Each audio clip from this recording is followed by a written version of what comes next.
Welcome back to Mr. Midnight. So, I need to tell you something about Alaska's abandoned towns. Last month, I came across 6 incident reports that honestly kept me up for days. We're talking pipeline workers, mail carriers, people just doing their normal jobs who walked into these dead mining towns and found, well, they weren't dead. Not really. Picture this: you're fixing an oil leak in the middle of nowhere, and you see lights in a town that's been empty since 1962. Or you're delivering mail, and everyone on your route gets murdered with railroad spikes from 1943. Yeah. These aren't ghost stories your uncle tells at camping. These are actual people, with names, jobs, psychiatric records, who ran into something out there that the government really doesn't want us talking about. I've got the testimonies. I've got the details that'll make your skin crawl. And honestly, after reading these, I'm never going near an abandoned town again. Ever. Hit subscribe if you want more stories that'll mess with your head. And let's get into it. Because what's waiting in these Alaskan ghost towns, it's still working. Still hunting. Still very much alive.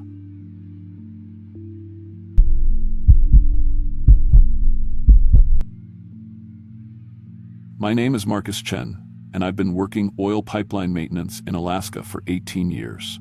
Started as a roughneck right out of trade school, worked my way up to senior field technician. I've spent winters in -40 weather, fixed pumps during blizzards that would kill most people, and crawled through pipeline sections that hadn't seen maintenance since the 1972. In Alaska, you learn to respect the cold, the isolation, and the fact that help is always too far away. But what I found in Copper Creek in February 2024 broke something in me that no amount of cold ever could. I've seen men lose fingers to frostbite, watched hypothermia take guys who thought they were tough enough for anything. I've pulled bodies out of machinery that froze solid overnight. But nothing in 18 years of Alaska pipeline work prepared me for what's still happening in that town. Most people don't know about Copper Creek. It's not on tourist maps, not mentioned in the ghost town books you can buy in Anchorage gift shops. The town died in 1962 when the copper mine played out, and the last official resident left in 1968. What makes it different from the dozens of other dead mining towns scattered across Alaska is simple. The people in Copper Creek never stopped working. The call came in on February 14th, Valentine's Day. Pipeline section 47C was showing pressure drops. Possible leak somewhere along the remote northern stretch that runs past the old mining towns. Standard job: take the snowcat, follow the pipeline, find the leak, patch it up. Should have been a 2-day assignment, maybe 3 if the weather turned bad. My supervisor, Bill Kowalski, pulled me aside before I left. Bill's been in Alaska since the original pipeline construction in the 72nds. Seen everything this state can throw at a man. But that morning, he looked worried. "Marcus, I need you to stay on the pipeline route," he said, checking my GPS tracker twice. "Don't go wandering around up there. Some of those old towns, they're not as empty as they should be." "What do you mean?" I asked, loading my repair kit into the snowcat. Bill was quiet for a long moment, staring at the map on his office wall. "Just stick to the pipeline, find the leak, fix it, come home. Don't spend the night up there if you can help it." I should have listened. The ride to section 47C took 6 hours through some of the most desolate country in Alaska. Snow stretching to the horizon, mountains that looked like broken teeth, and a wind that cut through every layer of clothing like it had a personal grudge. The pipeline ran like a steel snake across the landscape, raised on supports to keep it from freezing to the permafrost. I found the leak around 3 p.m., a small crack in a joint that had been weakened by thermal expansion. Easy fix, maybe 2 hours of work. But by the time I finished welding the patch, the sun was already setting, and the temperature was dropping fast. The snowcat's heater was acting up, and I knew trying to drive back in the dark with failing heat would be suicide. That's when I remembered Copper Creek. According to my map, it was only about 3 miles east of the pipeline. Most of these old mining towns still had a few buildings standing, maybe even some shelter for the night. Better than freezing in a broken snowcat. I followed what looked like an old road, though it was hard to tell under 3 feet of snow. The GPS showed the town right where it should be, but as I came over a small ridge, I saw something that made me stop the snowcat and check my equipment. Copper Creek had lights on. Not just 1 or 2 buildings, the whole town was lit up like Christmas. I could see smoke coming from chimneys, people moving around between the buildings, even what looked like vehicles parked along the main street. My radio started picking up chatter, voices talking about shift changes and ore quotas. I grabbed my radio and tried to reach Bill. Nothing but static. The GPS was working fine, showing me exactly where I should be, but according to every record I'd ever seen, Copper Creek had been dead for 60 years. I drove closer, and the details got stranger. The buildings looked new, freshly painted, with modern electric lights in the windows. But the vehicles I'd seen were all from the 1950s and early 60s. Old pickup trucks, a few cars with those big rounded fenders. Even what looked like mining equipment from that era. A man flagged me down as I reached the main street. He was wearing work clothes that looked period correct, but brand new, like costume pieces that had never been worn. Clean-shaven, maybe 40 years old, with the kind of pale skin you get from working underground. "You lost, friend?" he asked, walking up to my snowcat. "This weather's not fit for traveling." "I was looking for shelter for the night," I said. "My heater's acting up, and I didn't want to risk the drive back to Fairbanks." The man smiled, and I noticed his breath wasn't steaming in the cold. Mine was coming out in thick white clouds, but his words carried no visible vapor at all. "Well, you're in luck," he said. "We've got plenty of room at the boarding house. Company policy. We don't turn away travelers in weather like this. I'm Tom Hendricks, mine foreman." I climbed out of the snowcat, and immediately something felt wrong. The town was warm. Not just the buildings, the whole area seemed to exist in its own pocket of climate. The snow was lighter here, and I could smell things that had no business existing in February in Alaska. Fresh bread, coffee, even flowers. "What kind of mine are you running here?" I asked as Tom led me toward a large wooden building with Copper Creek Boarding House painted on the sign. "Same as always," Tom replied. "Copper extraction, some silver. Been working the same vein since 1924. Good ore, consistent quality. Mr. Morrison runs a tight operation." I stopped walking. Morrison. That was the name of the mining company that had owned Copper Creek, according to the historical records. Morrison Copper and Mining, Incorporated 1924. Dissolved 1963. "How long have you been working here?" I asked.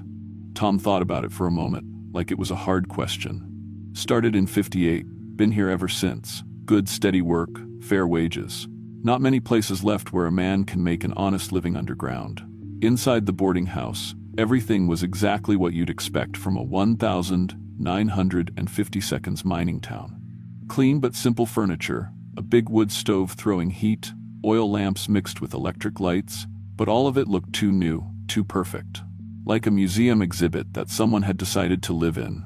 The woman who ran the boarding house introduced herself as Mrs. Fletcher. She was maybe 50, wearing a house dress and apron that belonged in a magazine from 1960. She served me dinner, pot roast, mashed potatoes, green beans, and it was the best meal I'd had in months. "We don't get many visitors in winter," she said, setting down a cup of coffee that somehow stayed perfectly hot despite the ceramic mug feeling cold in my hands. "Most folks know to avoid the mountain roads this time of year. I work on the oil pipeline," I explained. "Had to fix a leak, got stuck by the weather." Mrs. Fletcher's expression changed slightly, like I'd said something confusing. "Oil pipeline? I don't know anything about that. This is copper country. Always has been." After dinner, I walked around the town. Every building was occupied and active. The general store had shelves stocked with goods from the 1950s. Brands I recognized from old advertisements, products that had been discontinued decades ago. The barbershop had customers getting haircuts with pomade and straight razors. There was even a small movie theater showing a film I'd never heard of, something called Mountain Gold that the poster claimed was now playing 1961.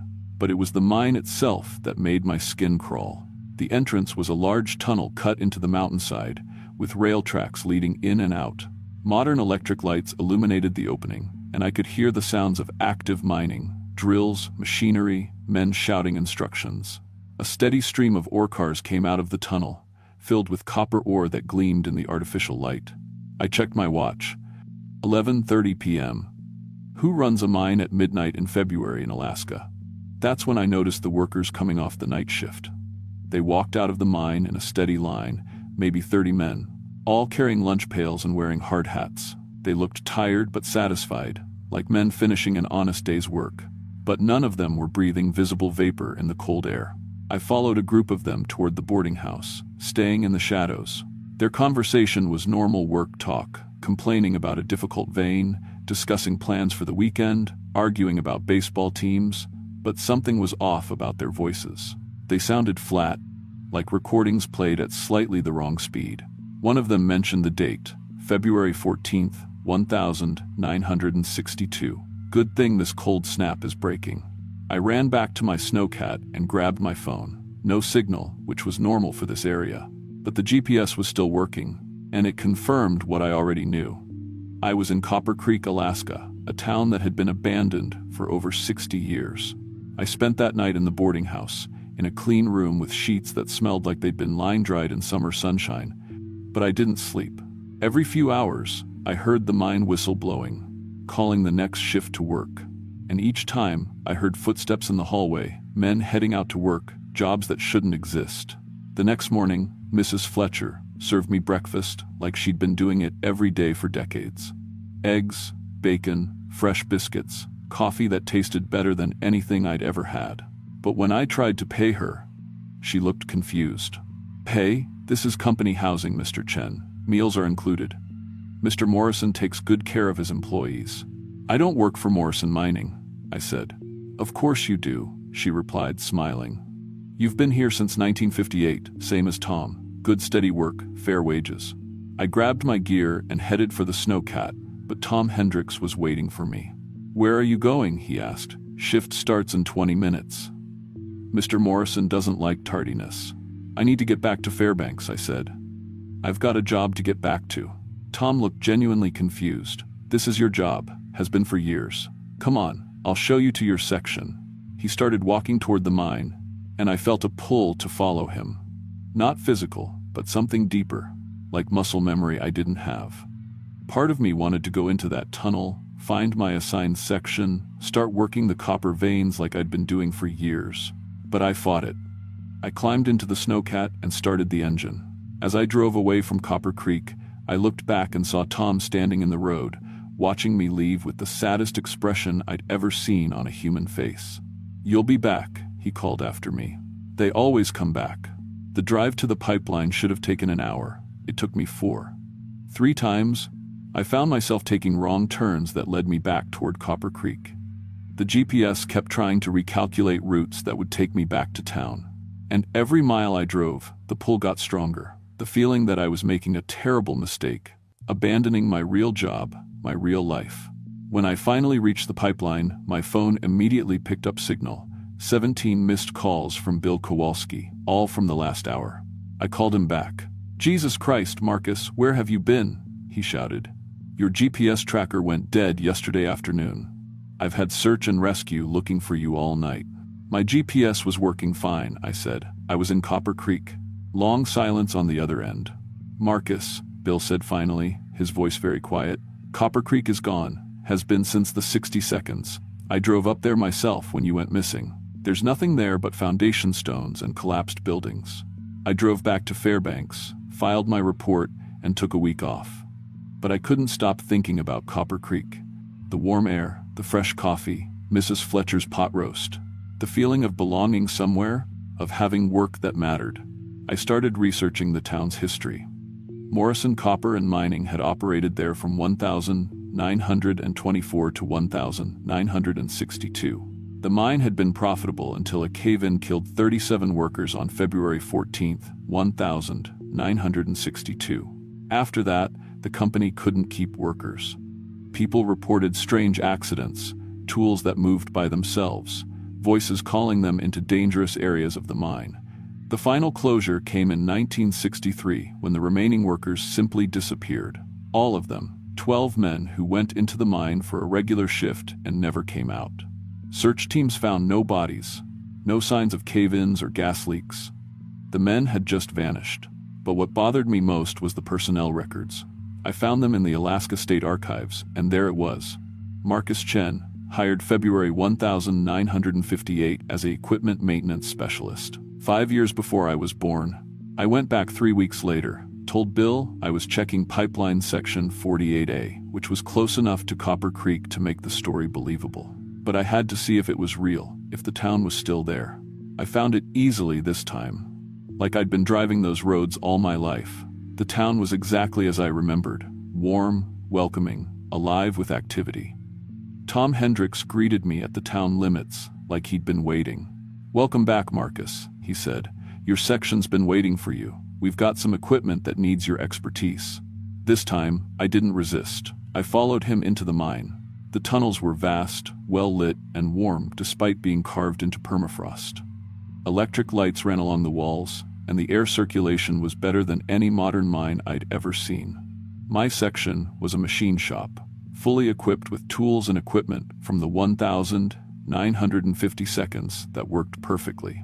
I spent 8 hours repairing mining equipment, adjusting pumps, maintaining the rail system that carried ore to the surface. It was the most satisfying work I'd ever done. No bureaucracy, no safety meetings, no environmental regulations, just good, honest work that mattered. When the shift whistle blew, I felt genuine regret that the day was over. Mrs. Fletcher had a hot meal waiting at the boarding house. Other workers talked to me like we'd been friends for years, sharing stories and jokes I somehow understood. I had a room that felt like home, a bed that was perfectly comfortable, and a place where everyone knew my name. I stayed for 3 days. Every morning, I woke up excited to go to work. Every evening, I sat with friends who understood me in ways my real friends never had. And every night, I forgot a little more about the outside world. On the 4th morning, I couldn't remember my real job at all. I knew I worked at the mine, had been there since 1958, was a valued member of the Morrison Copper team. The idea of leaving Copper Creek seemed not just impossible, but insane. That's when I found the newspaper in the boarding house lobby. The Copper Creek Gazette, February 14th, 1962. The headline read, "Mine explosion claims 37 lives." But underneath, in smaller text, "Survivors continue operations, despite tragedy." I was reading about my own death. The article listed the victims of the cave-in, and my name was there. Marcus Chen, 28, equipment specialist, survived by parents in California. But the article was dated 62 years ago, and I was very much alive, standing in the lobby of the boarding house, reading about my own funeral. That's when I understood what Copper Creek really was. It wasn't a ghost town, it was a town of ghosts. Everyone there had died in that cave-in, but we'd been so dedicated to our work, so connected to the mine, that we'd never stopped. We just kept working, kept living the same day over and over, convinced it was February 14th, 1962, and our jobs mattered. I ran to my room, grabbed my personal effects, my modern wallet, my cell phone, the GPS unit that had led me here. Proof that I didn't belong, that I had a life outside this endless workday. But when I looked at my reflection in the mirror, I was wearing 1,950 seconds work clothes. My face looked younger, somehow different. And when I opened my wallet, my driver's license showed an issue date of February 1958. I was becoming part of Copper Creek, just like everyone else. I had maybe hours before I forgot everything about the outside world, before I became another permanent employee of Morrison Copper and Mining. I did the only thing I could think of. I went to the mine office and demanded to see my personnel file. "Mr. Morrison himself was there, a thin man in his 60s wearing a suit that looked like it had been pressed that morning. He smiled when he saw me, like a father welcoming home a prodigal son. "Marcus, Tom tells me you've been asking questions about the company, having doubts about your position here? I want to see my employment contract," I said. Morrison pulled out a filing cabinet and handed me a folder with my name on it. Inside was everything: my application, my references, my employment agreement dated February 1958. But at the bottom was a clause I'd never seen in any real contract.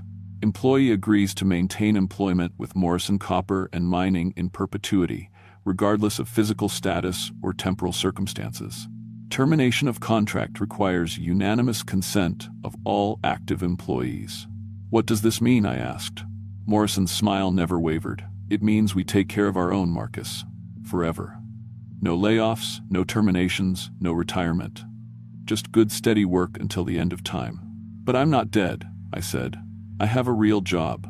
A real life outside this place. Do you? Morrison asked. Can you remember what you were doing on February 13th, 1962? Can you remember anything from before you started working here? He was right. My memories of the outside world were already fading. I could barely remember Bill Kowalski's name, couldn't picture my apartment in Fairbanks, had no idea what my real job involved, but I still had my phone. I turned it on, and somehow, miraculously, it had signal. I called the only number I could remember, 911. 911, what's your emergency?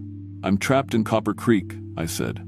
The old mining town. Everyone here is dead, but they're still working. They're trying to make me one of them. Sir, are you injured? Are you in immediate danger? Yes, but not the way you think. They're erasing my memories, making me forget my real life. I need someone to come get me before I forget who I really am. There was a pause. Sir, can you provide your location? I gave them the GPS coordinates.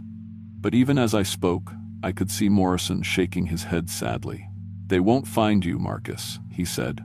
Copper Creek exists between moments, in the space where people who love their work so much they can't let go. Emergency services can't reach a place that officially doesn't exist. He was right. The 911 operator told me there was no record of any active mining operation at those coordinates. No buildings, no people. To the outside world, I was standing in an empty field talking to myself. But I had one advantage Morrison didn't know about. I'm an oil pipeline technician. I know how to sabotage equipment. That night, while everyone slept, I went into the mine and found the main electrical system that powered the entire operation. It was a beautiful piece of 1,950 seconds engineering, built to last forever. But I knew how to make it fail. I disconnected the main feed, cut the backup cables, and damaged the generator that provided emergency power. Without electricity, the mine couldn't operate. Without the mine, Copper Creek had no reason to exist. The lights went out at exactly midnight. In the darkness, I heard something I'll never forget. The sound of 37 people screaming as they remembered, all at once, that they were dead. The town began to collapse around me. Buildings aged 60 years and 60 seconds, windows shattered, foundations cracked. The warm air turned arctic, and snow began falling inside the boarding house. I ran for my snowcat in the dark, guided only by muscle memory and desperation.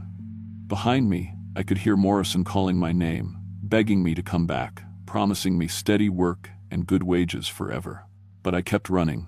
The snowcat started on the first try, and I drove through a town that was dying around me.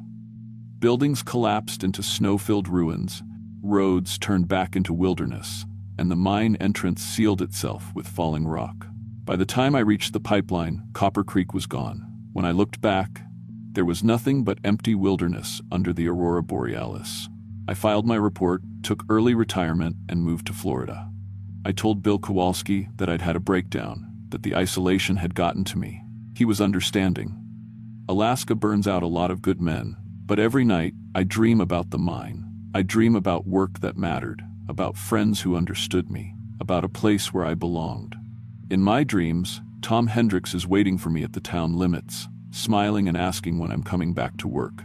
And the terrible truth is, part of me wants to go back. I've been researching other abandoned mining towns in Alaska. There are dozens of them scattered across the state, places where men loved their work so much they couldn't let go even after death. Places where you can still hear machinery running in the middle of the night, where lights appear in windows of buildings that collapsed decades ago. The worst part is, I'm not the only one who's found them. I've met other pipeline workers, surveyors, geologists who've stumbled across towns that shouldn't exist. Most of them went back. They'd show up for work one day talking about taking early retirement, about finding a better job somewhere remote. Then they'd disappear, and their personnel files would show termination dates from 60 or 70 years ago. If you work in remote Alaska, if your job takes you to places where the maps are wrong and the GPS can't be trusted, be careful what shelter you accept when the weather turns bad. Some doors, once opened, never really close again. And if you ever find yourself in a place that's too warm, too welcoming, too perfect for what it should be. If the locals know your name even though you've never been there before, remember that some jobs are forever, even after forever ends. I'm telling you this because I'm weakening. Every year, the dreams get stronger. Every winter, I feel the pull getting harder to resist. I've destroyed my GPS units, thrown away my maps of Alaska, deleted every file that might lead me back to those coordinates. But yesterday, I got a letter. No return address, postmarked from Alaska. Inside was a paycheck from Morrison Copper and Mining, made out to Marcus Chen, for services rendered in February 1962. The amount was exactly what a mining equipment specialist would have made in that era. At the bottom, in handwriting I somehow recognize, someone had written, "Your section misses you. When can we expect your return? I'm going to burn this letter, just like I've burned all the others." But I know the truth now. Some contracts never expire. Some jobs follow you forever. And somewhere in the Alaska wilderness, in a town that exists between heartbeats, Tom Hendricks is still waiting for me to come back to work. The mine whistle blows every day at exactly 6 a.m. I hear it sometimes, even here in Florida. Even when I'm nowhere near a mine, it's calling me home. I'm not some city girl who got scared by wilderness sounds. I grew up in Fairbanks, learned to drive on ice before I could legally drink. I've pulled tourists out of ditches, delivered emergency insulin during blizzards, and once helped birth a baby when a pregnant woman went into labor on a backcountry road. My supervisor always said I was unshakable. I was wrong about that. Dead wrong. What happened on October 15th wasn't just a bad day at work. It wasn't trauma I could process and move on from. What happened in Chitina broke something fundamental in my understanding of reality. Because some places hold on to their dead so tightly that the line between past and present doesn't just blur, it disappears completely. The thing about ghost towns is that the name isn't always metaphorical. Sometimes the ghosts are real, and sometimes they're still working. I should start by explaining what Chitina was before it became what it is now. Most people driving through Alaska don't even know it exists. It's just a cluster of rotting buildings along an old railroad grade, easy to miss if you're not looking for it. But in the 1,940 seconds, Chitina was alive. Hundreds of railroad workers lived there, hauling copper ore from the Kennecott mines. The railroad company promised good wages and steady work to men desperate for jobs during the war. But the company lied. Working conditions were deadly: cave-ins, equipment failures, no safety gear. Workers were dying at twice the national average. In 1943, the men organized. They voted to strike, demanding basic safety measures and fair wages. The company's response was to hire strikebreakers, scabs, and keep the railroad running with replacement workers. That's when things got bloody. The striking workers blockaded the rail yard, trying to prevent the scabs from working. Company security opened fire on the picket line. In the chaos that followed, dozens died. The official records are sealed, but local accounts speak of workers beaten to death with railroad equipment, bodies thrown into mine shafts, families threatened into silence. The strike lasted 6 months. By the time it ended, most of the original workers were dead or driven away. The company won, but it was a Pyrrhic victory. Bad publicity and federal investigations forced them to shut down operations entirely by 1950. Chitina became a ghost town almost overnight. I learned this history from Martha Hendricks, one of my regular customers. Martha had been researching the strike for years, trying to document what really happened. She'd interviewed survivors' children, searched through old newspaper archives, even tracked down company records. She said the dead workers deserved to have their story told properly. I wish I'd listened more carefully to what she was trying to tell me. The morning of October 15th started normal. I loaded my truck at 6 a.m. with mail for 12 addresses scattered across the Chitina route. Light snow was falling, but nothing serious. My supervisor, Jim Rodriguez, reminded me to radio in at 2 p.m., like always. The drive out was peaceful, just me, the radio, an empty highway stretching through spruce forest and tundra. My first stop was always Martha's place, a converted railroad car about 5 miles off the main road. She'd lived there for 15 years, surviving on Social Security and a vegetable garden. Martha always had fresh coffee and stories about her research. She was excited about something she'd found in the archives, some kind of document that proved the company had covered up the real death toll. But when I knocked that morning, nobody answered. Martha's door was unlocked, which wasn't unusual. People don't lock doors much out here. I called her name and stepped inside. The coffee was still warm on the stove. Her research papers were spread across the kitchen table, photocopies of old documents, newspaper clippings, handwritten notes. I found Martha in the back room, slumped in her reading chair. At first I thought she'd had a heart attack or stroke. Then I saw the railroad spike driven through her forehead, and my training kicked in. Secure the scene, check for signs of life, radio for help, but my radio was dead, complete static. That was impossible. USPS radios are designed to work in remote areas, and I'd checked it that morning. I tried my cell phone, no service, which was normal out here, but the radio should have worked. I needed to check my other customers. If there was a killer loose, other people might be in danger.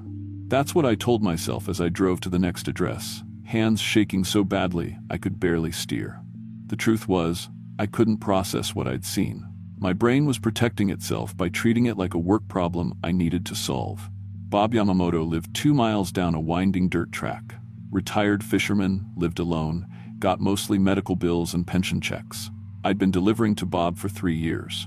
He always came out to meet me at his truck, usually wanted to chat about weather or fishing. Bob was in his workshop, face down in a pool of blood. Railroad spiked through the back of his skull. His tools were scattered around like there'd been a struggle, but nothing was stolen. His wallet was still in his pocket, $53 untouched. I started hyperventilating. 2 people dead, both killed with antique railroad equipment. This wasn't random. Someone was hunting my customers systematically. The Miller family lived at the 3rd address. Tom, his wife Janet, and their teenage son Marcus. They'd moved to Chitina 5 years ago, looking for a simpler life away from Anchorage. Tom worked as a hunting guide. Janet homeschooled Marcus. Good people, quiet people. They didn't deserve what I found. All 3 dead in their living room. Railroad spikes. Tom had defensive wounds on his hands, like he'd tried to fight back. Janet was clutching Marcus's hand. The killer had made them watch each other die. That's when I broke down completely. I sat on their front porch and sobbed until I couldn't breathe. 3 families dead. People I'd known for years, reduced to crime scene statistics, and whoever had done this was still out there. I tried starting my truck to get out of there, but the engine wouldn't turn over. When I popped the hood, I saw that someone had cut my battery cables. Recently, the copper was still bright where the wire strippers had bit. Someone had planned this. Someone knew my route, knew my schedule. They'd sabotaged my truck to trap me here with the bodies. I grabbed my mailbag and started walking toward the old railroad yard. Maybe I could find a working phone, or at least a place to hide until help arrived. The radio check-in wasn't until 2 p.m., but Jim would send someone when I didn't return by evening. The railroad yard was a maze of rusted equipment and collapsed buildings. Most of the structures dated back to the 1942. The depot, the roundhouse, worker barracks, machine shops, everything was slowly being reclaimed by forest, but the bones of the old town were still visible. As I picked my way through the debris, I heard footsteps behind me. Slow, deliberate, like someone tracking an animal. I ducked behind a rusted locomotive and tried to control my breathing. Sarah Martinez.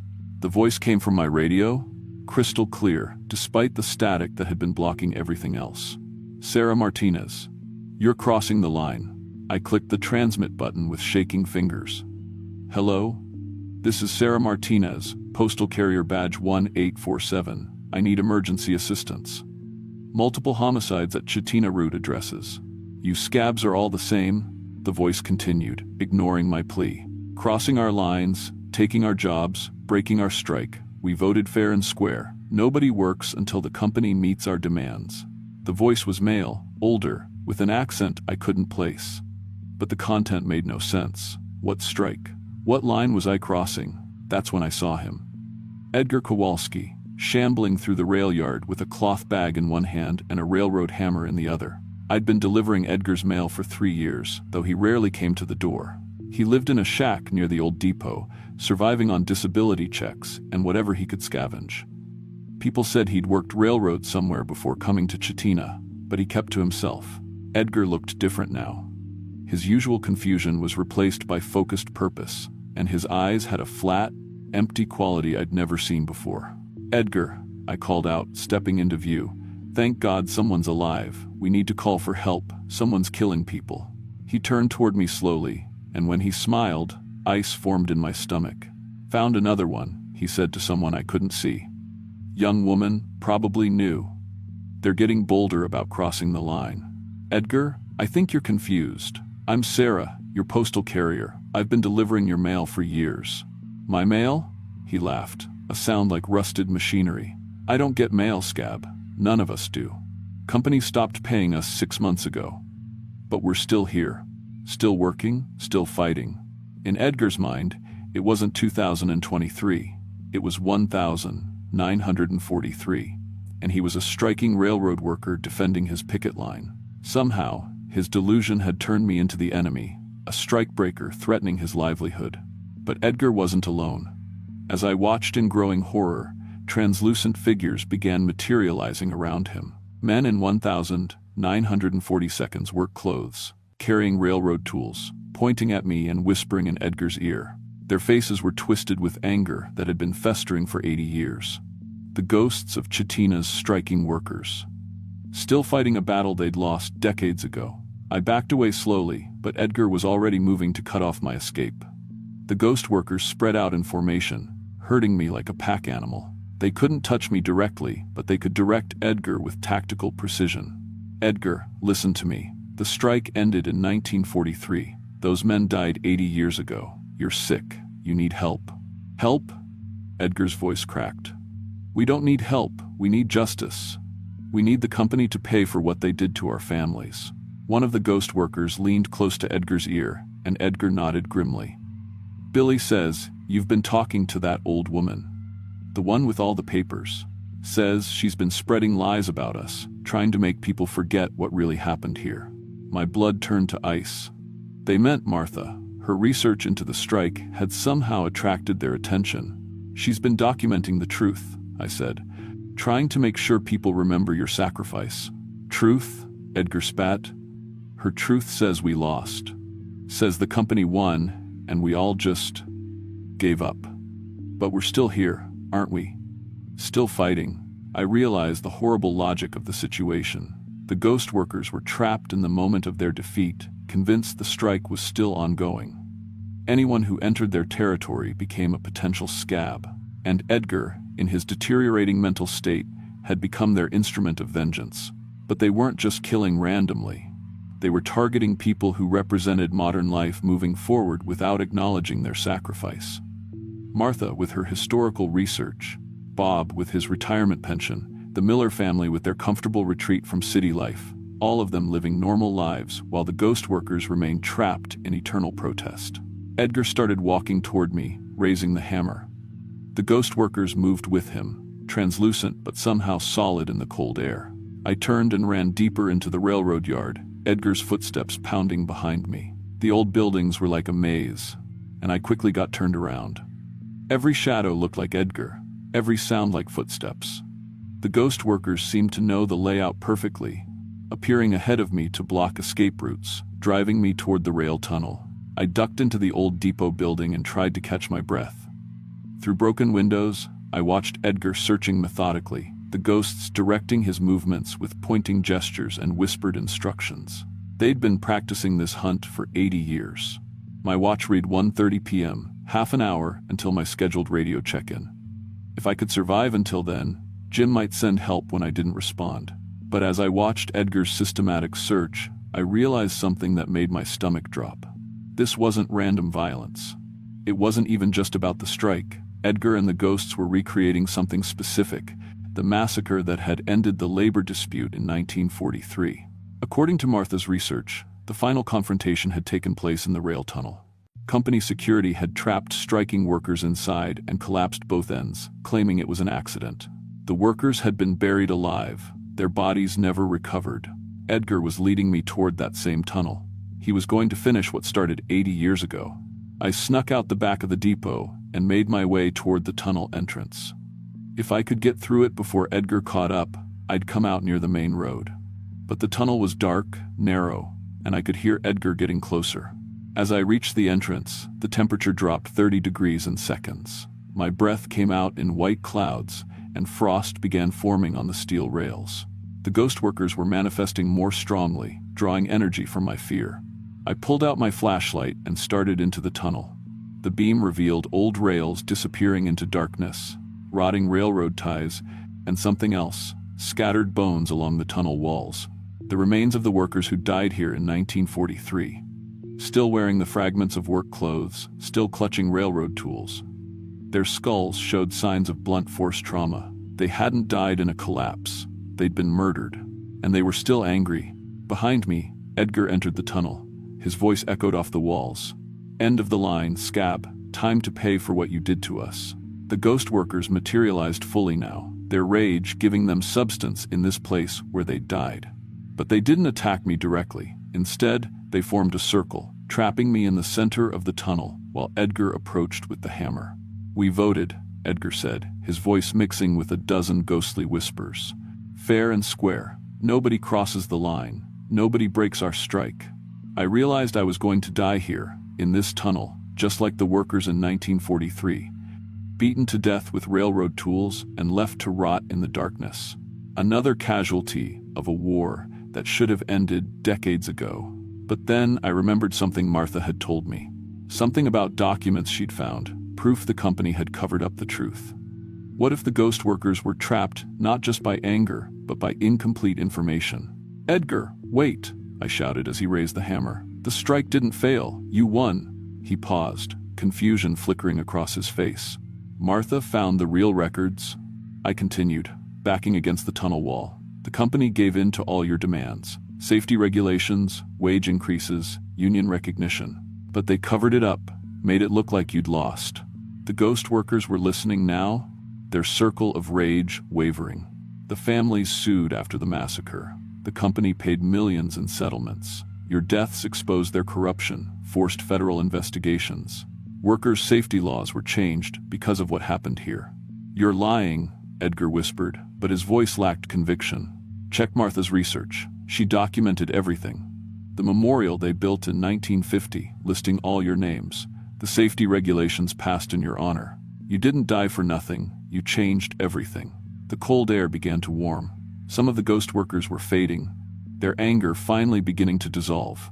But others remained, and Edgar was still trapped in his delusion. "Even if that's true," he said, raising the hammer again, "what about them?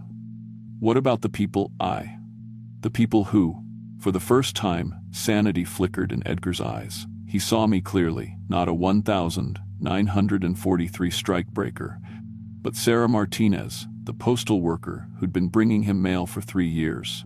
And he remembered what he'd done to Martha, to Bob, to the Miller family. "Oh God," he whispered, the hammer slipping from his fingers. "What did I do? What did they make me do?" The ghost workers began screaming, not in rage now, but in anguish. They'd been using Edgar to settle their unfinished business, but in doing so, they'd corrupted their own cause. They'd turned their fight for justice into a cycle of murder. Edgar staggered backward, horror replacing madness. "I thought, they told me you were." Oh God, those people had families. That's when I heard it. Helicopter rotors.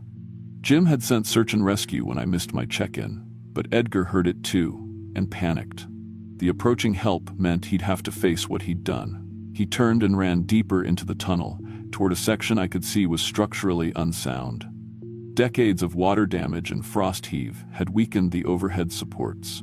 "Edgar, don't go that way," I shouted. "The tunnel's not safe," but he was already gone, disappeared into the darkness. A few seconds later, I heard the grinding rumble of collapsing rock. The tunnel shook, dust and debris raining down. When it settled, that section was completely blocked. The ghost workers were fading now, their connection to the physical world severed by Edgar's death. But as they disappeared, I heard their whispers one last time. Tell them we were here. Tell them we fought." The rescue team found me 20 minutes later, sitting outside the tunnel entrance in catatonic shock. I told them about the murders, about Edgar, about the tunnel collapse. I didn't mention the ghosts. Who would believe that? The official investigation concluded that Edgar Kowalski, suffering from untreated schizophrenia and PTSD from his railroad work, had killed 4 people before dying in an accidental tunnel collapse. Case closed. But it wasn't closed. Not really. I took 3 months of medical leave, spent time with therapists who prescribed pills for PTSD and depression. When I returned to work, I requested a transfer to Anchorage city routes, suburban neighborhoods, office buildings, places where the only danger was aggressive dogs. I thought I was getting better. I thought I could put Chitina behind me. Then the letters started arriving. Not at work, at my home address, which isn't public record. Handwritten letters in spidery script, postmarked from Chitina, even though the post office there had been closed since 1987. The return address was always the same. E. Kowalski, Chitina, Rail Yard. The first letter was just 3 words. Still fighting, Sarah. The second was longer. They made me forget who I was, made me hurt innocent people. But death doesn't end the fight. It just changes the battlefield. By the 5th letter, Edgar was explaining the rules of his new existence, how the ghost workers had claimed him after death, made him part of their eternal strike, how they were recruiting others, workers who died in industrial accidents, people who'd been exploited by corporations, anyone who died fighting for justice. We're organizing, Sarah, his latest letter read, building our numbers. The 1,943 strike was just the beginning. We're going to settle accounts with everyone who profited from our suffering. The letters come every few weeks now, updating me on their activities. A mining executive who died in his sleep after laying off 100 workers. A factory owner who had a heart attack during a labor dispute. A corporate lawyer who drove off a bridge while defending a company accused of safety violations. Edgar writes about them like union victories, strikes that ended favorably.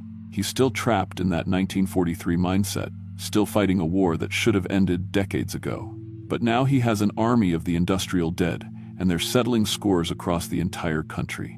I've stopped reading the letters. I just burn them now, unread. But they keep coming.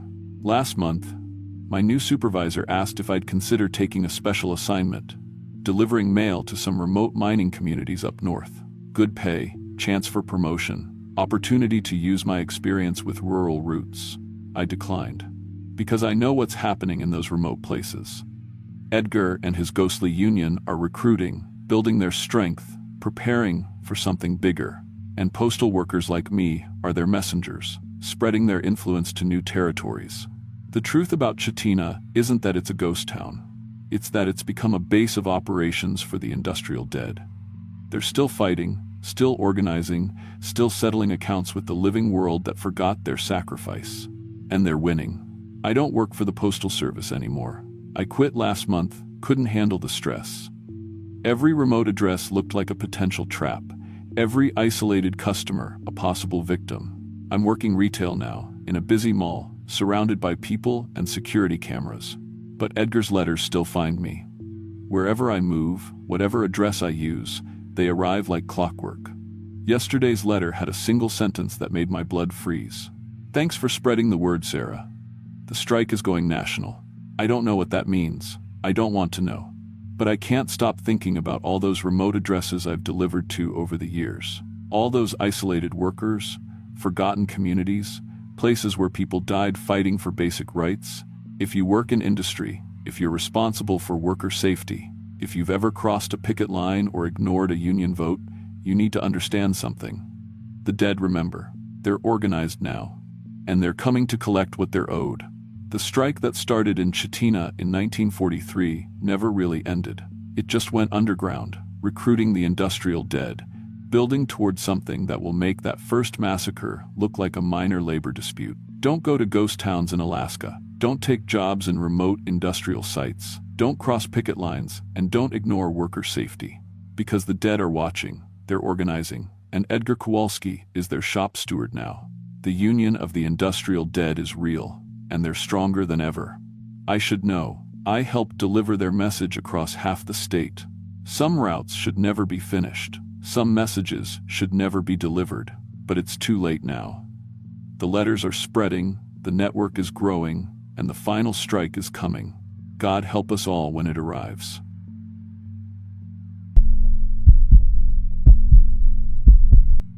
My name is Mike Chen, and I've been an insurance fraud investigator for 22 years. I started in California, working basic auto scams, but moved to Alaska 15 years ago when Hartwell Insurance needed someone willing to handle the remote cases up here. The pay was triple what I made in Los Angeles, and honestly, I liked the isolation. Alaska's a place where you can disappear if you want to. I've investigated everything from fake fishing boat accidents to staged cabin fires. After 2 decades, I thought I'd seen every trick in the book.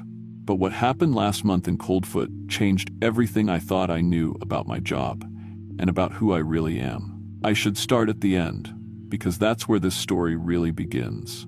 4 weeks ago, I was committed to Fairbanks Psychiatric Institute. The doctors think I'm having what they call a dissociative identity disorder episode. They think I believe I'm someone else, someone who isn't Mike Chen. The thing is, they're right. I'm not Mike Chen. I don't know who I am, but I know for certain I'm not him. But here's what the doctors don't know. Hartwell Insurance has been sending investigators to Coldfoot for decades. And according to company records, they always send Mike Chen. Let me work backwards from that psychiatric ward. Because maybe if I tell it this way, someone will finally understand what's happening in that ghost town. The day before my commitment, I was sitting in my rental truck outside the old Coldfoot Mining Company headquarters, staring at a stack of employment contracts. All of them had my signature. All of them were dated between 1952 and 2024. 72 years of Mike Chen working for the same mining company that officially closed in 1951. The contracts weren't photocopies. They were originals, with different types of ink, different paper stocks, different company letterheads as the mining company changed names over the decades. But the signature was identical on every single one. My signature, dating back to before I was born. I'd found them in a filing cabinet in the mine superintendent's office, along with something else that made my hands shake. My current business card from Hartwell Insurance, sitting on top of a desk calendar from 1952. The calendar was open to August, with a red X marked on the 15th and a note written in my handwriting. New investigator arrives. That's when I called Janet, my supervisor, back in Anchorage. My satellite phone barely had signal, but I managed to get through. Janet, I need to know something. How many times has Hartwell sent someone to investigate claims in Coldfoot? Mike, you're scaring me. Are you okay up there? Just answer the question. How many times? I heard papers rustling. According to our files, this is the first time. Why? Who else works fraud investigation in Alaska? Who covers when I'm unavailable? Mike, you're our only investigator north of Anchorage. You know that. You've been handling everything solo for 15 years. That's when I realized Hartwell Insurance genuinely believed they'd only sent one investigator to Coldfoot. But I was holding 70 years of evidence that they'd been sending Mike Chen there regularly. Someone was altering company records. Someone was making Hartwell forget about every previous investigation. Janet, I need you to check something. Look up our investigation history for Coldfoot, Alaska. Any claims, any incidents, anything. More paper rustling. Then silence. That's impossible. What's impossible? According to our database, Hartwell has processed 43 claims for incidents in Coldfoot since 1952. But they're all listed under the same investigator. You, Mike. But some of these dates. Mike, our system shows you investigating a claim there in 1978. You weren't even born until 1981. I hung up and stared at those contracts again. 43 investigations. All Mike Chen. All me. Apparently, spanning 7 decades. But I could only remember arriving in Coldfoot 3 days ago. Let me go back to 2 days before that phone call. That's when I first realized I wasn't alone in the ghost town. I'd been photographing the mine buildings for the insurance report when I heard machinery running underground. Heavy equipment, diesel engines, the sound of industrial mining. Which was impossible, because Coldfoot had been abandoned since a cave-in killed 17 miners in August 1951. I followed the sounds to the main shaft entrance. It had been sealed with concrete decades ago, but there was fresh air coming from somewhere. Cool air that smelled like diesel fuel and something else, something organic and unpleasant.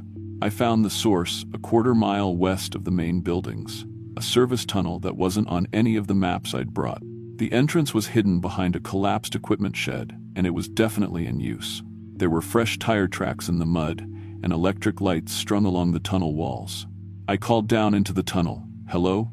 This is Mike Chen with Hartwell Insurance. Is anyone down there?" The machinery sounds stopped immediately.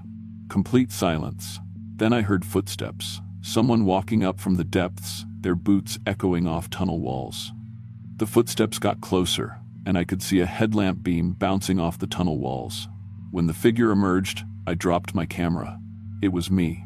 Exactly me, but wearing mining clothes from the 1950 seconds.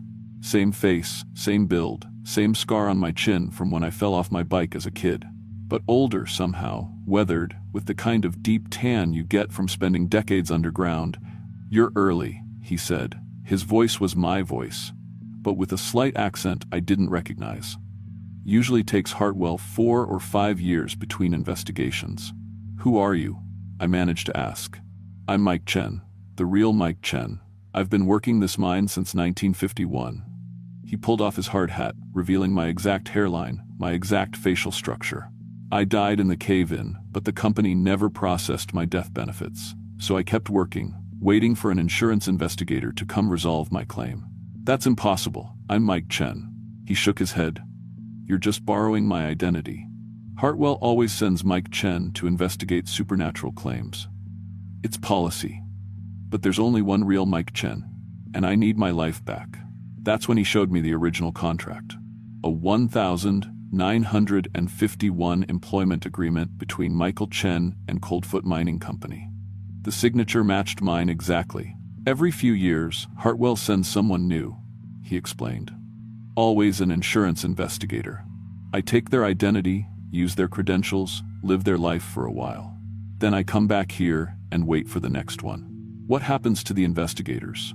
They end up in psychiatric hospitals usually, trying to explain to doctors that someone stole their identity, but they can never remember who they used to be. I thought about my apartment in Anchorage, my truck, my job. My life felt real, solid, normal. But looking at this man, this other Mike Chen, I started having flashes of different memories. Memories of growing up in a mining family, learning to use dynamite and drilling equipment. The day the tunnel ceiling came down and trapped me underground. "How many of us are there?" I asked. "Investigators who've come here, you're number 15. They're all in various psychiatric facilities now, scattered across Alaska, all claiming they're not Mike Chen, all unable to remember their real names." He handed me a pen and a contract. "It's easier if you just sign. The transition is smoother when it's voluntary."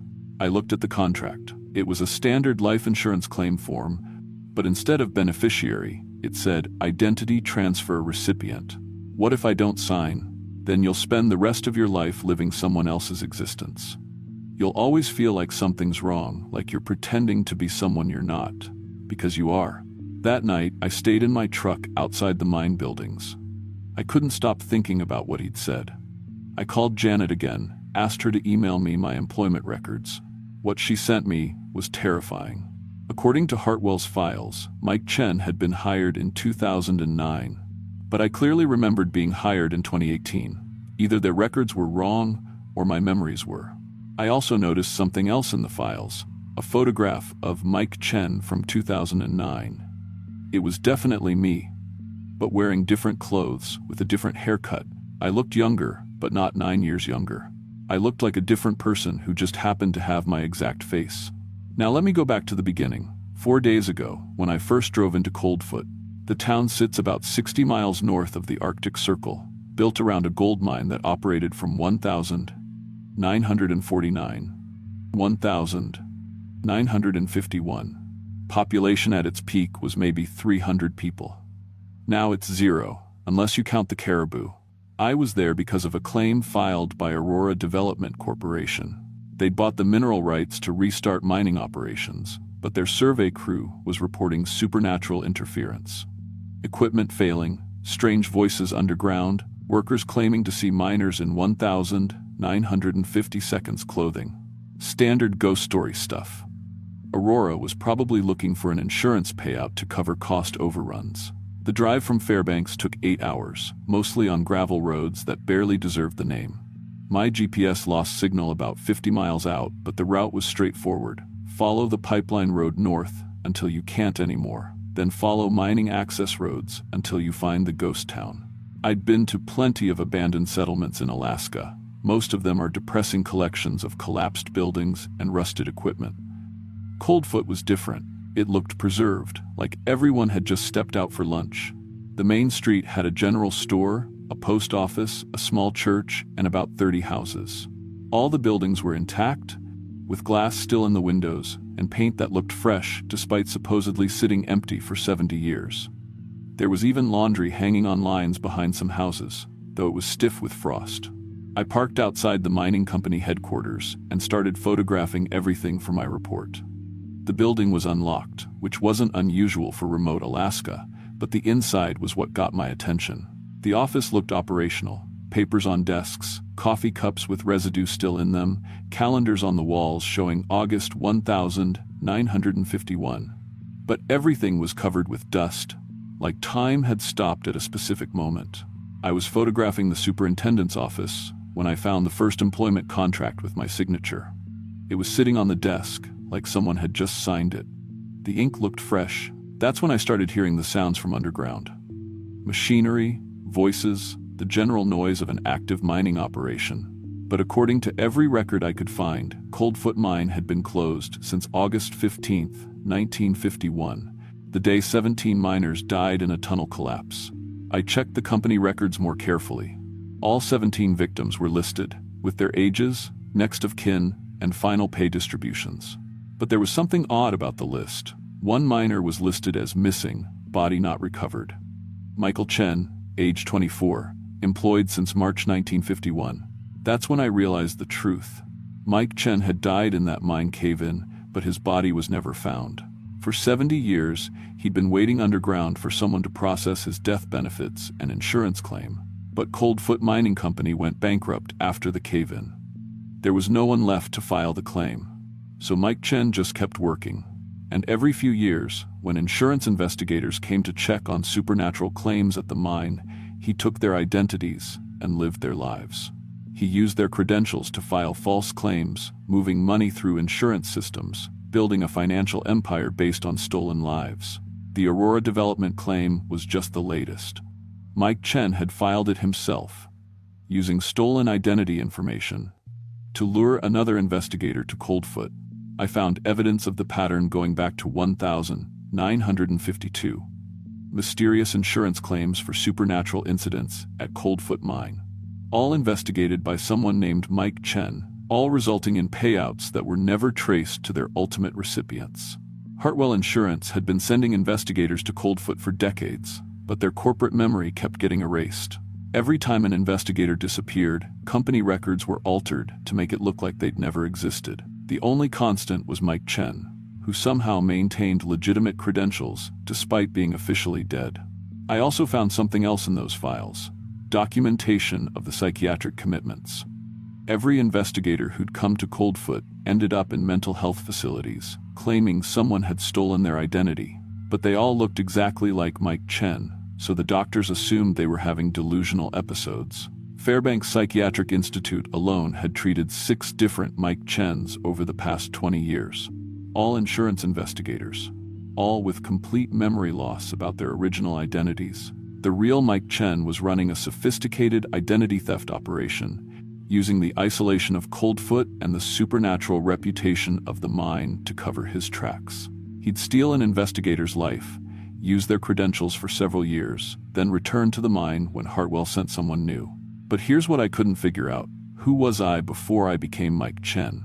I found part of the answer in the mining company's personnel files.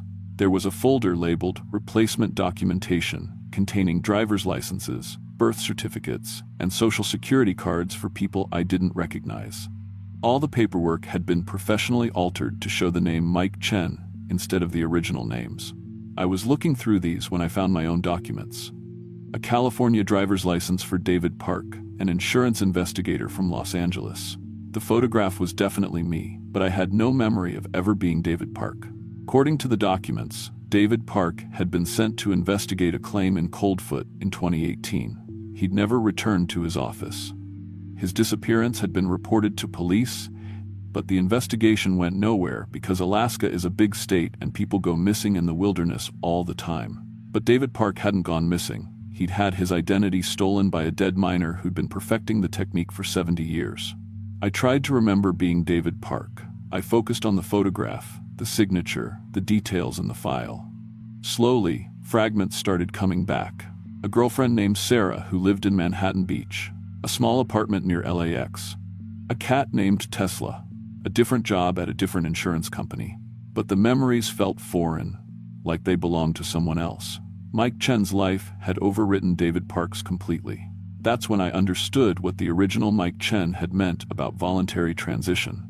Fighting the identity replacement made it incomplete, leaving fragments of the original person's memories intact. But accepting it created a clean overlay, perfect impersonation with no psychological resistance.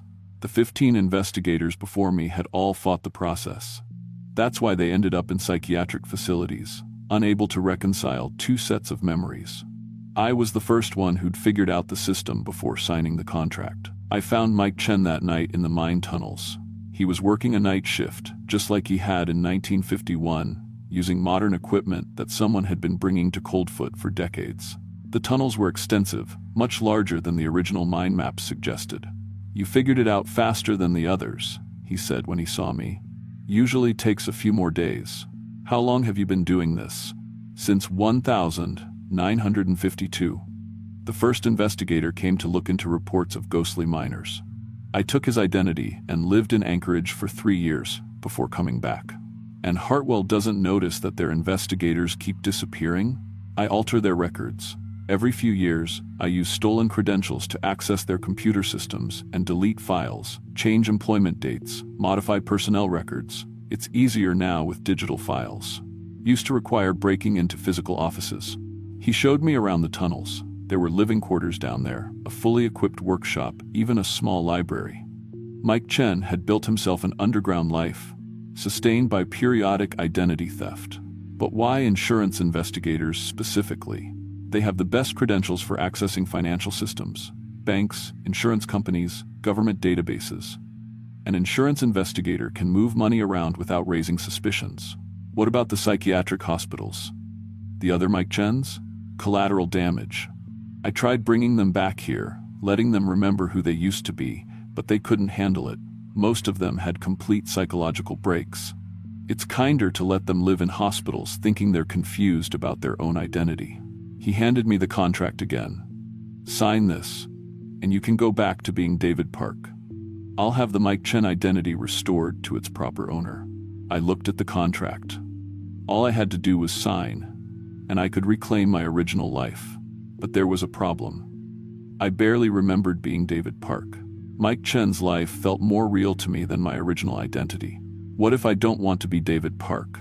Then you'll spend the rest of your life living as Mike Chen, but you'll never feel like it's really your life. The psychological strain is enormous. That's why the others ended up hospitalized.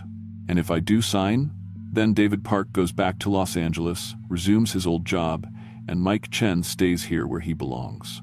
I thought about it for a long time. David Park's life seemed small and lonely compared to Mike Chen's. David had no family, few friends, a dead-end job with a mediocre insurance company.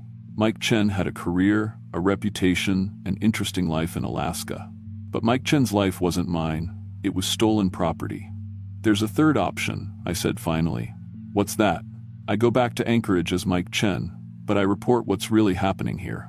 I tell Hartwell about the identity theft, contact the authorities, get the other investigators out of psychiatric facilities." The original Mike Chen smiled. "That's what David Park would do. Responsible, ethical, by the book. But you're not David Park anymore, are you? You're Mike Chen. And Mike Chen has been covering up supernatural insurance fraud for 15 years. He was right. I was thinking like Mike Chen, not David Park. The identity overlay was too complete to simply reject. Besides," he continued, "who would believe you? A dead miner stealing identities, psychiatric facilities full of confused insurance investigators? You'd end up in Fairbanks, psychiatric yourself." That's when I made my decision. I signed the contract, but instead of signing David Park, I signed something else. a name I'd never heard before, in handwriting I didn't recognize. As soon as I finished writing, I forgot what I'd written. Mike Chen looked at the signature and frowned. That's not David Park. Because I'm not David Park. I never was. Then who are you? I don't know. But I'm not anyone you've met before. That's when everything started falling apart. My memories of being Mike Chen began fragmenting, but no other memories replaced them. I couldn't remember David Park's life either. I was becoming nobody. Mike Chen grabbed the contract, but it was too late. The signature was already fading, like it was written in disappearing ink. "What did you do?" he demanded. "I refused the identity transfer. I'm not taking your life or going back to David Park's. I'm choosing to be no one rather than live as someone else." The tunnels started shaking. Equipment fell from shelves. Somewhere in the mine, something was collapsing. Mike Chen looked around frantically. This whole system depends on smooth identity transfers. If you reject both identities, then what? Then the mine reclaims everyone who belongs here, including me. The shaking got worse. Dust fell from the tunnel ceiling. In the distance, I could hear the same sounds that had echoed through Coldfoot on August 15th, 1951. The roar of a tunnel collapse, men shouting, the whistle of escaping air. Mike Chen was aging rapidly. 70 years of borrowed time catching up with him at once. "You've killed us both," he said, his voice becoming weak and elderly. "Better than living as someone I'm not." The last thing I remember was the ceiling coming down, the sound of tons of rock falling, and the feeling of being buried alive. They found me 3 days later, wandering the Dalton Highway about 50 miles south of Coldfoot. I had no ID, no memory of my name, no idea how I'd gotten there. The state troopers brought me to Fairbanks General, then transferred me to the Psychiatric Institute. Dr. Patterson is my psychiatrist. She's been trying to help me recover my identity for a month now. She thinks I'm Mike Chen, having some kind of dissociative episode brought on by isolation and stress. But yesterday, she told me something interesting. "You're not the first patient like this," she said. "Over the past 30 years, we've treated 7 other men who all claim they're not really Mike Chen. All insurance investigators. All with complete memory loss." She showed me photographs of the other patients. We all have the same face, the same scar on our chin, the same basic build, but we're all different ages, from different time periods. The strangest part, Dr. Patterson continued, is that they all have different social security numbers, different birth certificates, different employment histories, but they all look identical, and they all work for Hartwell Insurance. What do you think is causing it? Honestly, I think you're all the same person. Mike Chen, age 42, insurance investigator from Anchorage.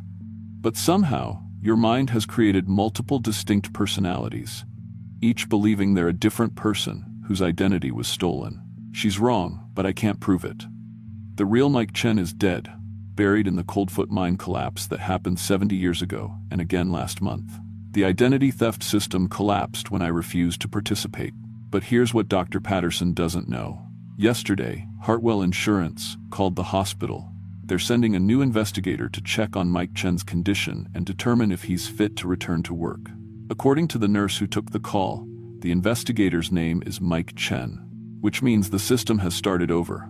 Somewhere, there's a new victim who thinks he's an insurance investigator named Mike Chen. In a few days, he'll drive up to Coldfoot to investigate another supernatural claim filed by Aurora Development Corporation. He'll find the mine rebuilt, the ghost town populated again, and a miner named Mike Chen who's been waiting underground since 1951 for someone to process his death benefits. And the cycle will begin again. Dr. Patterson thinks I'm getting better because I've stopped insisting I'm not Mike Chen. But the truth is, I've stopped caring who I am. Names are just labels. Identity is just a collection of memories and habits. The important thing is breaking the cycle. When the new Mike Chen arrives at the hospital, I'm going to tell him everything. I'm going to warn him about Coldfoot, about the original Mike Chen, about the identity theft system that's been running for 70 years. Maybe he'll listen. Maybe he'll turn around and drive back to Anchorage without investigating the claim. Or maybe he'll think I'm just another psychiatric patient with delusions about stolen identities. But I have to try. Because somewhere in Alaska, there are probably dozens of men in psychiatric facilities who look exactly like Mike Chen, all unable to remember who they really are. And in Coldfoot, there's a dead miner who's built an empire on stolen lives, waiting for the next insurance investigator to walk into his trap. Dr. Patterson says I might be discharged soon. She thinks I'm accepting my identity as Mike Chen and moving toward psychological stability. She's right about the stability part. I am getting better. Because tomorrow, when the new Mike Chen arrives, I'm going to do something David Park never could have done, and the original Mike Chen would never have allowed. I'm going to burn it all down.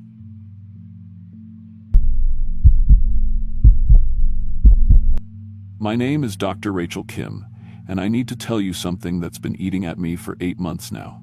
I've been a wildlife biologist for 15 years, got my PhD from University of Washington, published 43 papers on predator behavior, won the Morrison Award for field research. I've tracked grizzlies through Katmai, studied pack wolves in Denali, spent entire winters alone in places where the nearest human was 200 miles away. My colleagues call me fearless, maybe even reckless. But after what I discovered in Daya, Alaska, I sleep with every light on in my Seattle apartment. I check my locks 17 times before bed, and I've started hearing my dead sister's voice calling my name from empty rooms. Jenny died in a car accident when I was 12. I became a scientist because of her. She always said animals were honest in ways people weren't. But what I found in that abandoned gold rush town taught me that some hungers can twist anything, even love, into something unrecognizable.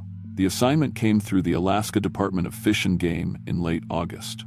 For 5 straight years, the massive porcupine caribou herd, over 200,000 animals, had been making an inexplicable 200-mile detour around Daya. These animals follow migration routes older than human civilization. Something was making them change course, and it was costing the state millions in lost hunting revenue.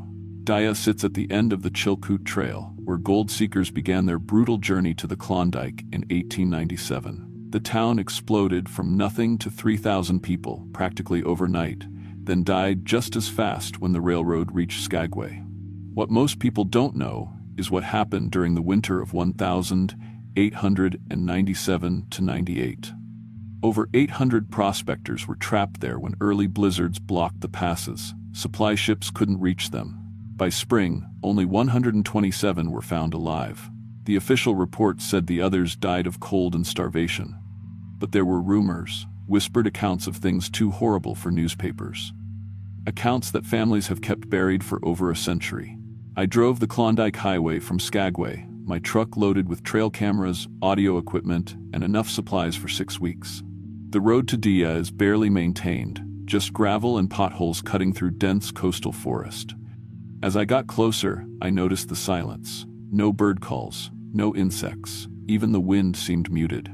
The town site is mostly foundations now, scattered through second-growth forest. Rusted machinery, collapsed cabins, a cemetery with weathered headstones marking graves from that terrible winter.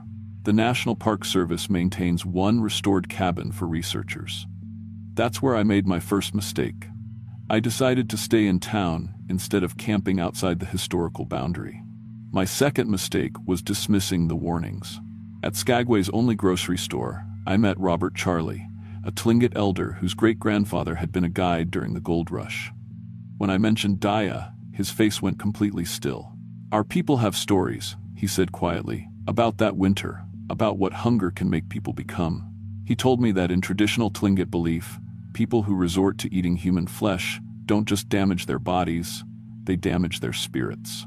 They become Wendigo, creatures of endless appetite that can never be satisfied. More importantly, they pass this spiritual corruption to their children. Some of those prospectors had families, Robert said. Wives, children, the hunger got passed down. I laughed it off. I'm a scientist. I deal in facts, data, observable phenomena. But Robert grabbed my wrist with surprising strength.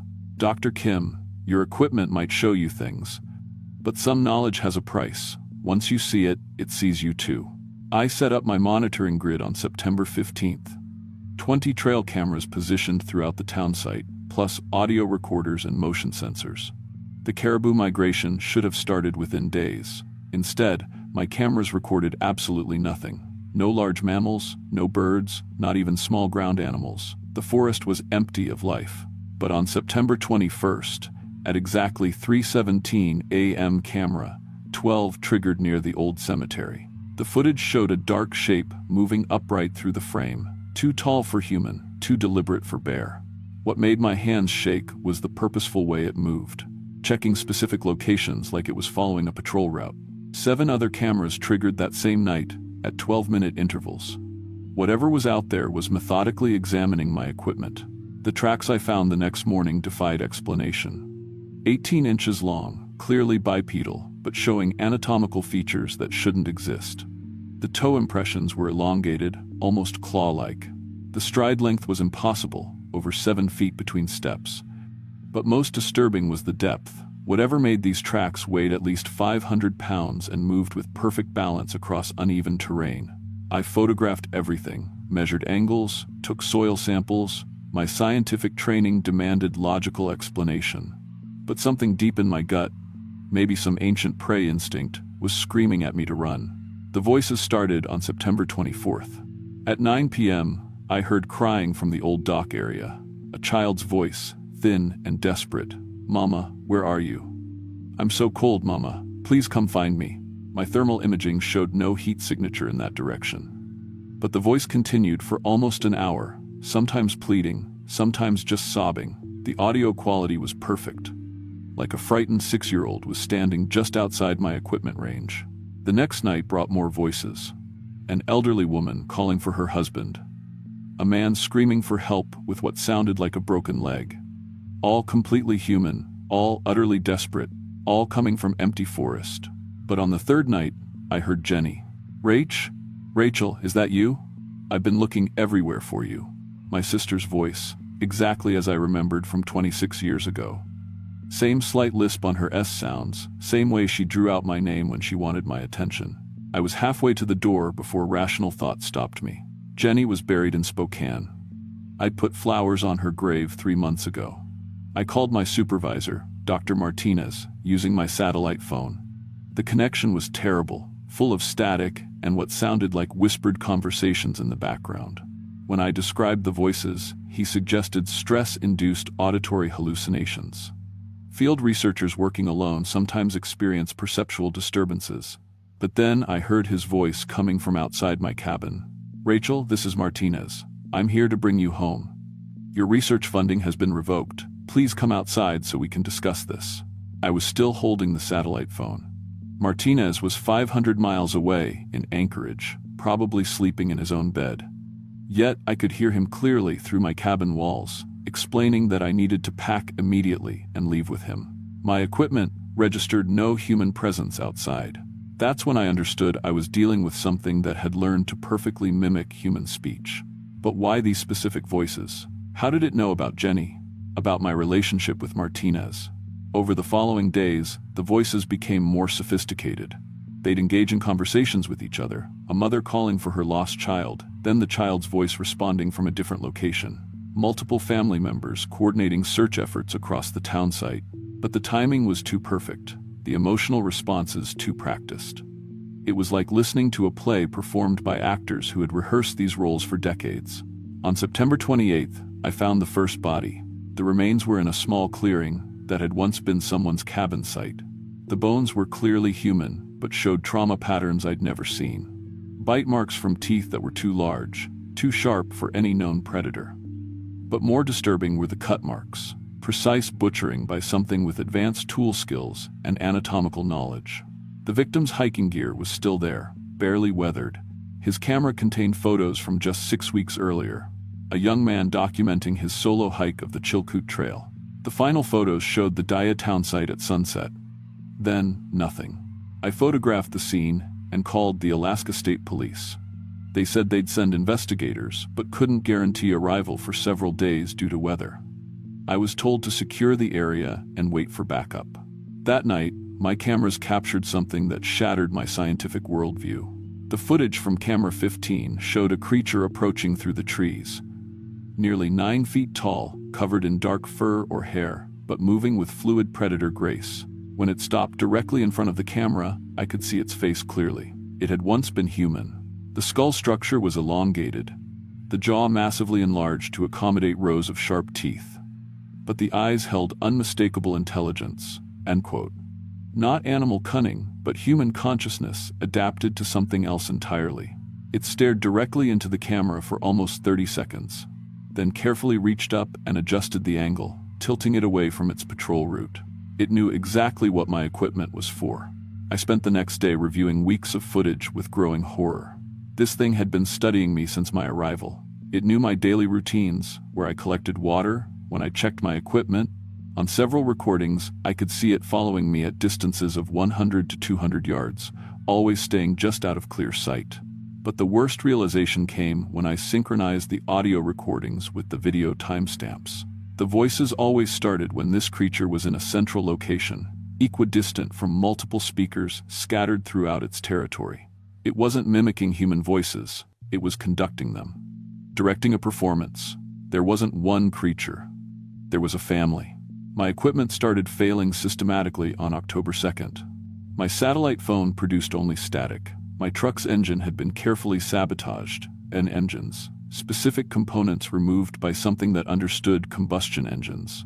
My GPS unit displayed impossible coordinates, showing my location as places that don't exist. They were cutting off my escape routes, one by one. But they were also doing something worse. They were learning about me personally. Somehow, they'd accessed my phone calls, my equipment records, my personal files. The voices became more intimate, more emotionally manipulative. "Rachel, this is Jenny. I know you think I'm dead, but I've been here all along, waiting for you. Mama and Daddy are here too. We've made a place for you. Don't you want to see us again?" My sister's voice, speaking words that cut directly to my deepest longing and deepest fear. How could they know about my family? How could they understand human grief well enough to weaponize it? The answer came to me like ice water. They'd been practicing on other victims for over a century. These weren't random cryptids. They were the evolutionary descendants of those lost prospectors, families that had survived that brutal winter through cannibalism and had passed down both the appetite and the skills through generations. They'd been luring travelers to Daya for 125 years, learning from each victim, perfecting their hunting techniques. They'd become something new, apex predators that combined human intelligence with enhanced physical capabilities and a complete understanding of human psychology. They knew exactly which emotional buttons to push because they'd been studying human behavior for longer than my great-grandparents had been alive. On my final night in Daya, they stopped pretending. I was barricaded in my cabin when I heard footsteps on the roof. Multiple sets, moving with coordinated precision. My thermal camera showed 6 large heat signatures surrounding the building. Then I heard every person I'd ever loved calling my name simultaneously. Jenny, my parents, my ex-husband, Dr. Martinez, college friends I hadn't spoken to in years. All their voices layered together in a horrible chorus, each one perfectly reproduced, each one begging me to come outside and join my family. "We're all here, Rachel. Everyone you've ever missed. We're waiting for you. Just open the door." The emotional impact was devastating. Even knowing these were predators, part of me desperately wanted to believe. The voices were so perfect, so filled with love and longing. They understood human psychology well enough to make me question my own sanity. But then I heard my own voice join the chorus. "Come outside, Rachel. Trust yourself. You know we're real." They were using my voice to convince me to trust them. The sophistication was terrifying. They understood that we often trust our own internal voice above all others. I grabbed my emergency kit and made a desperate run for the old mine shaft behind the cemetery. It was the only defensible position, but I knew they were hurting me there deliberately.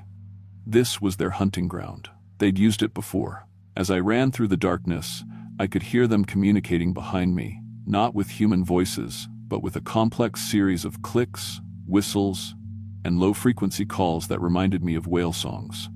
Pack hunters coordinating their attack. I barricaded myself in the mine entrance with loose rocks and timber. The tunnel stretched back into the mountainside, carved by prospectors looking for gold that was never there. How many other researchers, hikers, and travelers had made this same desperate retreat? The voices continued outside, but now they were taunting rather than luring. "We know you're in there, Rachel. We've been patient for so long. We can wait longer. We have all the time in the world." Then Jenny's voice, soft and loving. "You can't hide from family, Rach. You belong with us. You've always belonged with us. I stayed in that mine for 36 hours. During the second night, I heard them working outside, moving rocks, shifting timber, sealing off my exit. They weren't in any hurry. They could wait for hunger and thirst to drive me out. But they'd made one mistake. In their confidence, they'd positioned themselves directly below an unstable slope that showed clear signs of recent geological activity. The old mining operations had weakened the mountain structure. All it needed was the right trigger. I used my emergency flares to start a small rock slide that cascaded into something much larger. Half the mountainside came down in a roar of stone and ice that lasted nearly 10 minutes. When the dust settled, most of the Daya town site was buried under thousands of tons of debris. The rescue team found me 3 days later, dehydrated and hypothermic but alive. I told them I'd been caught in a natural avalanche and lost all my equipment. They found no evidence of the creatures, the bodies, or the systematic hunting ground I'd discovered. Everything was buried under 50 feet of rock. I resigned from my position and moved to Seattle. I work for a small environmental consulting firm now, doing urban wildlife surveys. Nothing that requires overnight fieldwork or isolation. My colleagues think I had a breakdown in Alaska. Maybe they're right. The caribou migration has returned to normal. The herds are moving through the Daya area again, following routes their ancestors used for millennia. Park Service reports indicate no unusual animal behavior in the region. But I know the truth. Evolution doesn't stop because we bury the evidence. Adaptation continues in dark places, where survival requires unthinkable choices. And somewhere in Alaska's vast wilderness, other isolated communities might be making the same terrible transformation. 6 weeks ago, I got a phone call at 3 a.m. The caller ID showed my own number. "Hello, Rachel," said my voice. "We missed you. We're coming to visit soon." The line went dead. When I checked with the phone company, they had no record of any call. I'm leaving Seattle next month. I haven't decided where to go yet, but it'll be somewhere warm, somewhere crowded, somewhere with lots of lights and noise and witnesses. Because I've learned that some families never let go. They just wait and follow and eventually find new ways to bring you home. And late at night, when the city noise dies down, I can hear Jenny calling my name from the apartment next door, the one that's been empty for 2 years.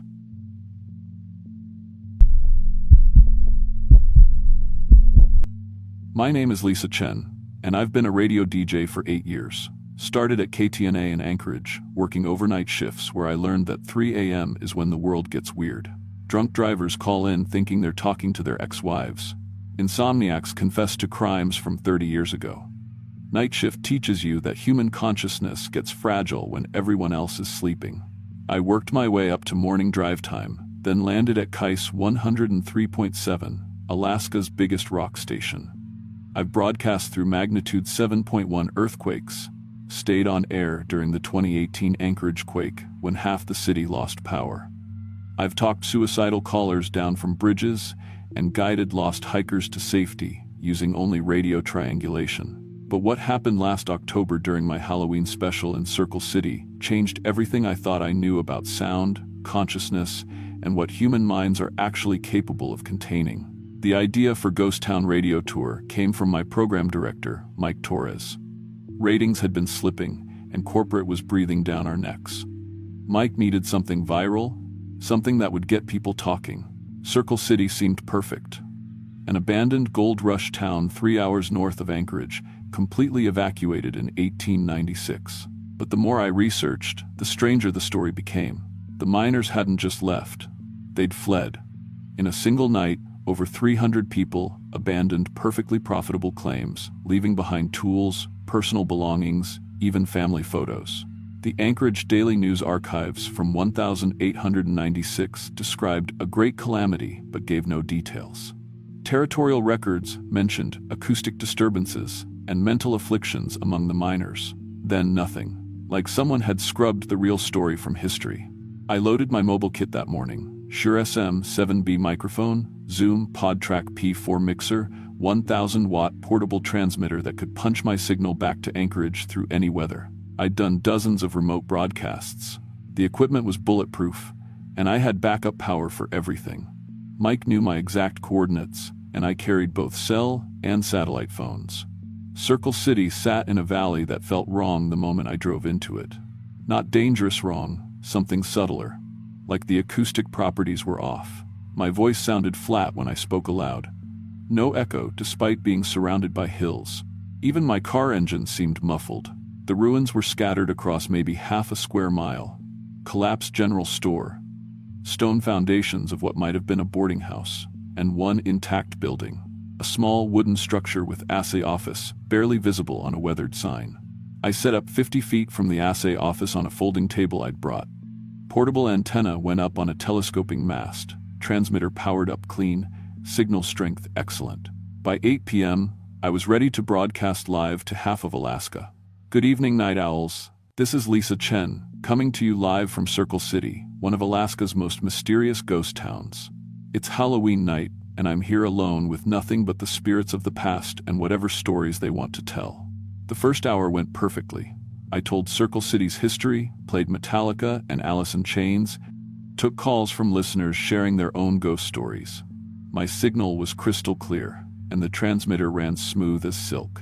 But during a commercial break at 9:15, I heard something that made my blood turn cold. A low humming in my headphones. Not electrical interference. I know every type of audio problem, and this wasn't equipment failure. It was organic, pulsing like a massive heartbeat. Each pulse sent a wave of nausea through my stomach, like motion sickness but deeper. Like something was reaching through the audio directly into my nervous system. I checked every connection, swapped cables, even switched to my backup microphone. The humming got stronger. It was coming through the mic itself, like it was picking up some kind of signal that shouldn't exist. A frequency around 14 hertzes, right at the edge of human hearing, the range that makes people feel watched, makes them uneasy without knowing why. I called the station during the next music set. Mike, are you hearing any interference on my feed? No, Lisa. Signal's perfect. Audio quality's actually better than usual. Why? I told him about the humming, but he wasn't hearing it. Neither were the listeners, according to the call-in line. Whatever was happening was only affecting my local monitoring. I decided to continue, but the nausea was getting worse. Each pulse of that subsonic hum felt like someone driving needles into my inner ear. Then the calls started coming in. Kais, you're on with Lisa. Lisa, what the hell is wrong with your show tonight? The caller sounded panicked, breathing hard. My daughter started screaming when you came on. She's 6 years old, and she's never heard words like that before. I'm just playing music and talking about local history. What words? She said you were describing how people died, in detail. But I'm listening too, and you're not saying any of that. It's like she's hearing something completely different. I took 6 more calls before 10 p.m. Parents reporting children having night terrors. Elderly listeners hearing voices of dead relatives. Pets going crazy, hiding under furniture, some so terrified they were injuring themselves trying to escape. But every adult caller said my broadcast sounded completely normal. By 10 p.m., I wasn't just nauseous anymore. The humming had become a roar, and underneath it, I could hear voices. At first, just whispers, indistinct. But gradually, they became clearer, and I realized they weren't speaking English. It was older somehow, like hearing the ghost of a language. Then something impossible happened. I began to understand what they were saying, and that's when Circle City started to change around me. The collapsed general store wasn't collapsed anymore. In my peripheral vision, it stood complete, with glass windows and goods displayed inside. When I looked directly at it, it was ruins again. But the moment I looked away, it returned to life. The assay office behind me had warm light spilling from its windows. I could smell wood smoke and hear the sound of men talking and laughing. I was seeing Circle City as it existed in 1896, but it wasn't just visual hallucinations. I could feel the memories starting to bleed into my consciousness. Not like watching a movie, like experiencing someone else's life directly, their thoughts and emotions flooding through my brain. I was Sarah Morrison, 23 years old, waiting for my husband Jacob to return from the mine. The anxiety was crushing, because I knew something was wrong down there. Men had been coming up changed, talking about things that never happened, claiming to be people they weren't. But we needed the gold. We needed it so badly. Then I was Thomas Garrett, descending into the main shaft with my partner Bill. The sound down there was different from other mines. It seemed to echo in ways that didn't make sense. like the rock formations were amplifying certain frequencies. And there were chambers that made men go quiet when they worked in them, coming up with strange stories about hearing voices from the stone. The memories weren't just audio and visual. I could feel Thomas's calloused hands gripping the pickaxe, taste the mineral dust in the air, feel the cold dampness seeping through his wool shirt. When he died in the cave-in, I felt his ribs crack, felt the weight of stone crushing his chest, experienced his final thought. Asterisk. The sound is in the rock. The sound remembers everything. Asterisk. By 11 p.m., I wasn't Lisa Chen anymore. I was every person who had ever died in Circle City, experiencing all their memories simultaneously. I was Dr. Marcus Webb, the town physician, watching patients whose personalities had been completely rewritten. Men who spoke in the voices of deceased miners, women who claimed to be children who had died decades earlier. I felt his growing horror as he realized the mine wasn't just extracting gold, it was extracting human consciousness, storing memories in the acoustic properties of the underground caverns. I was mine foreman Eugene Walsh, making the desperate decision to seal the shafts and evacuate the town. The frequency had become self-sustaining, growing stronger each time someone died within its influence. The dead weren't gone, they were trapped in the sound itself, their consciousness preserved in acoustic patterns that could overwrite living minds. I was Emma Patterson, the last person to leave Circle City, looking back at the empty town and knowing we were abandoning something too dangerous for the world to know about. The frequency was contained now, locked in sealed mine shafts. But she knew it was still alive down there, waiting. Mike was calling me constantly now, but I could barely remember who he was. I was experiencing 127 years of memories simultaneously. I knew how every person in Circle City had lived and died. I felt their love affairs, their fears, their final moments. And underneath it all, I understood the terrible truth about what was happening. The frequency wasn't just affecting my listeners anymore, it was turning me into a carrier. Every word I spoke into the microphone was infected with the acoustic phenomenon. My voice, processed through the radio equipment and transmitted across Alaska, was rewriting the consciousness of everyone who heard it. But worse, they were becoming carriers too. The effect was spreading exponentially, person to person, like a virus made of sound. Through the network of infected minds, I could see the scope of the outbreak. A truck driver in Fairbanks started speaking in the voice of a dead miner. A grandmother in Juneau began experiencing the memories of Emma Patterson. Children across the state were having nightmares about cave-ins and gold mines they'd never seen. And it wasn't stopping with direct listeners. The infected were spreading the frequency to their families, their co-workers, anyone within hearing range.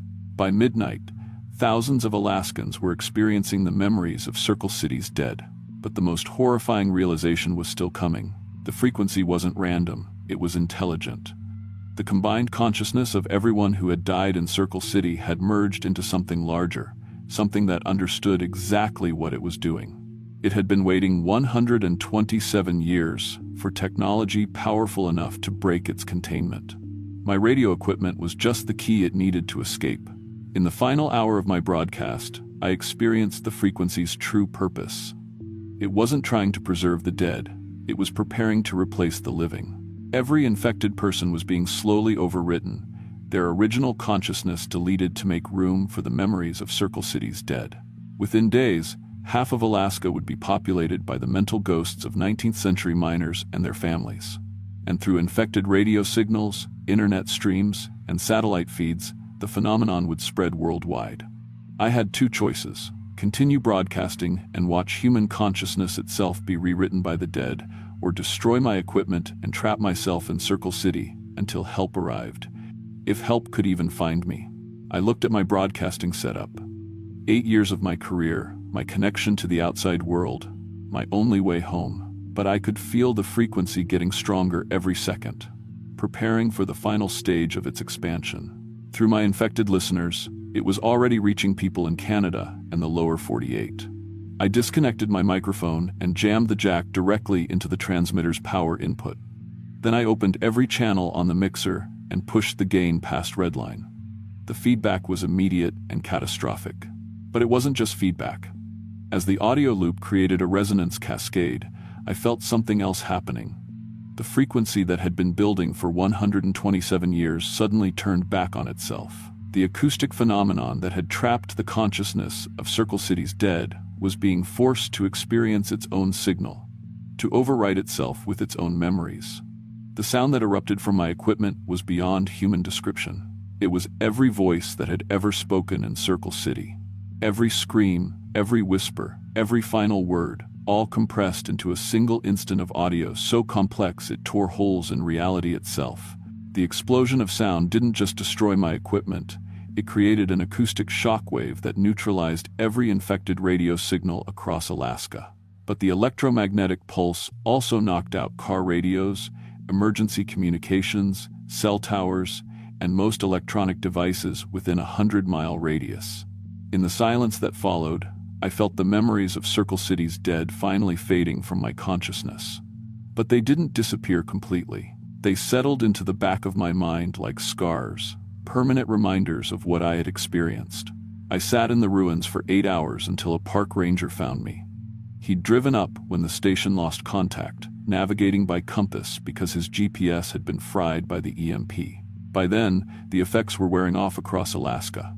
People were waking up from nightmares they couldn't quite remember. Children stopped crying. The infected were slowly returning to their original personalities, though many retained fragmentary memories of lives they had never lived. I never returned to radio. The official report blamed my breakdown on isolation and equipment failure. The station covered it up as technical difficulties, and Mike never spoke publicly about the recordings he'd made. The FCC investigated the widespread radio blackout but concluded it was caused by unusual atmospheric conditions. But I know the truth. And sometimes, in moments of absolute quiet, I can still hear the frequency. It's much fainter now, like an echo trapped in sealed chambers deep underground. The mine shafts are still there, still holding the acoustic phenomenon that nearly consumed human consciousness. The frequency is contained but not destroyed, waiting for the next person foolish enough to amplify it. I work in a bookstore now, in a town far from Alaska. I don't own a radio anymore. I don't even own a cell phone, because I learned that some sounds can rewrite the very essence of who we are, and some technologies should never be invented. But the most disturbing truth is this. I can still feel them sometimes, the memories of Circle City's dead. They're still in there, woven into my consciousness like threads in a tapestry. When I sleep, I dream their dreams. When I'm stressed, I speak with their voices. And I know that part of me will always be trapped in that abandoned town, carrying the memories of people who died 127 years ago. The frequency is still out there, waiting in the dark, and someday, someone else will find it. When they do, I'll feel it. Because once you've been infected by the sound that remembers everything, you never really escape. You just learn to live with the voices of the dead.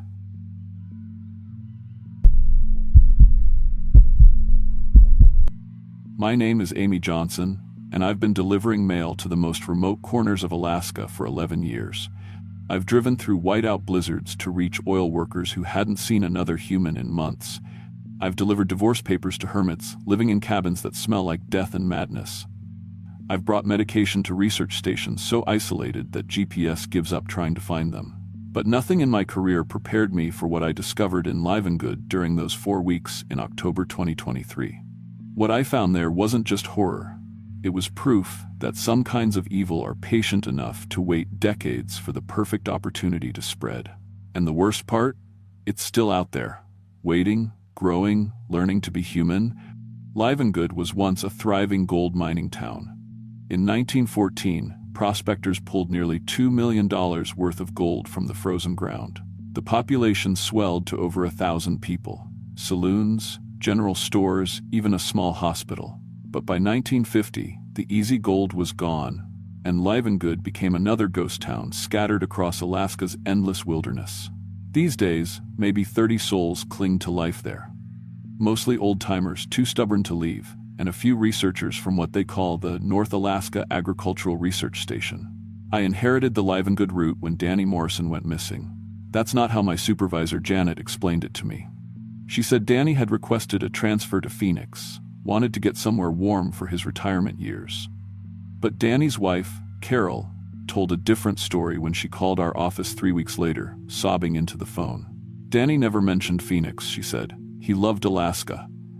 And he would never leave without telling me something happened to him. Janet handled that call personally, and afterwards, she warned all the drivers not to spread rumors about Danny's situation. But Carol was right. Danny Morrison had worked the Alaska postal routes for 23 years. He knew every cabin, every research station, every trapper and prospector between Fairbanks and the Arctic Circle. He wasn't the type to run away from anything. The research facility sat 3 miles outside Livengood proper, nestled in a valley where the wind never seemed to blow. 3 double-wide trailers connected by enclosed walkways, surrounded by 12-foot chain-link fence topped with concertina wire. The whole compound was lit by sodium vapor lights that stayed on 24 hours a day, giving everything a sickly yellow glow. But it was the silence that bothered me most. No birds. No insects. Even in October, when the mosquitoes should still be thick enough to choke on, the air around that place was dead quiet. The only sound was the constant hum of industrial generators running at full capacity. Dr. Marcus Webb always met me at the gate, mid-60s, with pale blue eyes that never quite focused on my face. He wore a thick parka, even when the temperature was above freezing, with the hood pulled so far forward that shadows hid most of his features. His hands were always covered by surgical gloves. Not the thin latex kind, but thick rubber ones that went halfway up his forearms. "Good morning, Miss Johnson," he'd say in a voice that was too careful, too precise. Like someone who had learned English as a second language and still had to think about every word. "Thank you for making the journey out here." The delivery orders were strange from the first day. Most research stations I served ordered computer equipment, office supplies, maybe some specialized scientific instruments. The agricultural research station ordered massive quantities of medical equipment, surgical tools, IV bags, hospital beds, industrial refrigeration units. They also ordered veterinary supplies by the ton, livestock feed, raw meat from specialty suppliers, and restraint equipment designed for large animals. What they never ordered was food for humans. No groceries, no kitchen supplies, nothing that suggested people actually lived and ate at the facility. "We have our own arrangements for sustenance," Dr. Webb explained when I asked about it during my second delivery. "We prefer to maintain complete self-sufficiency." That's when I noticed something odd about his signature. Most people sign their names automatically, but Dr. Webb gripped the pen like he was learning to write for the first time. His letters were perfectly formed, but strangely uniform, like someone copying a signature from a template. By the second week, I started paying attention to the other staff members. I counted at least 6 people working at the facility, but I never saw more than 2 at a time. They all dressed identically, heavy parkas with deep hoods, thick gloves, faces always turned away from visitors. They moved in a strange, careful way, like they were concentrating on every step, but it was their voices that really unsettled me. During my third delivery, I overheard a conversation between 2 researchers near the main building.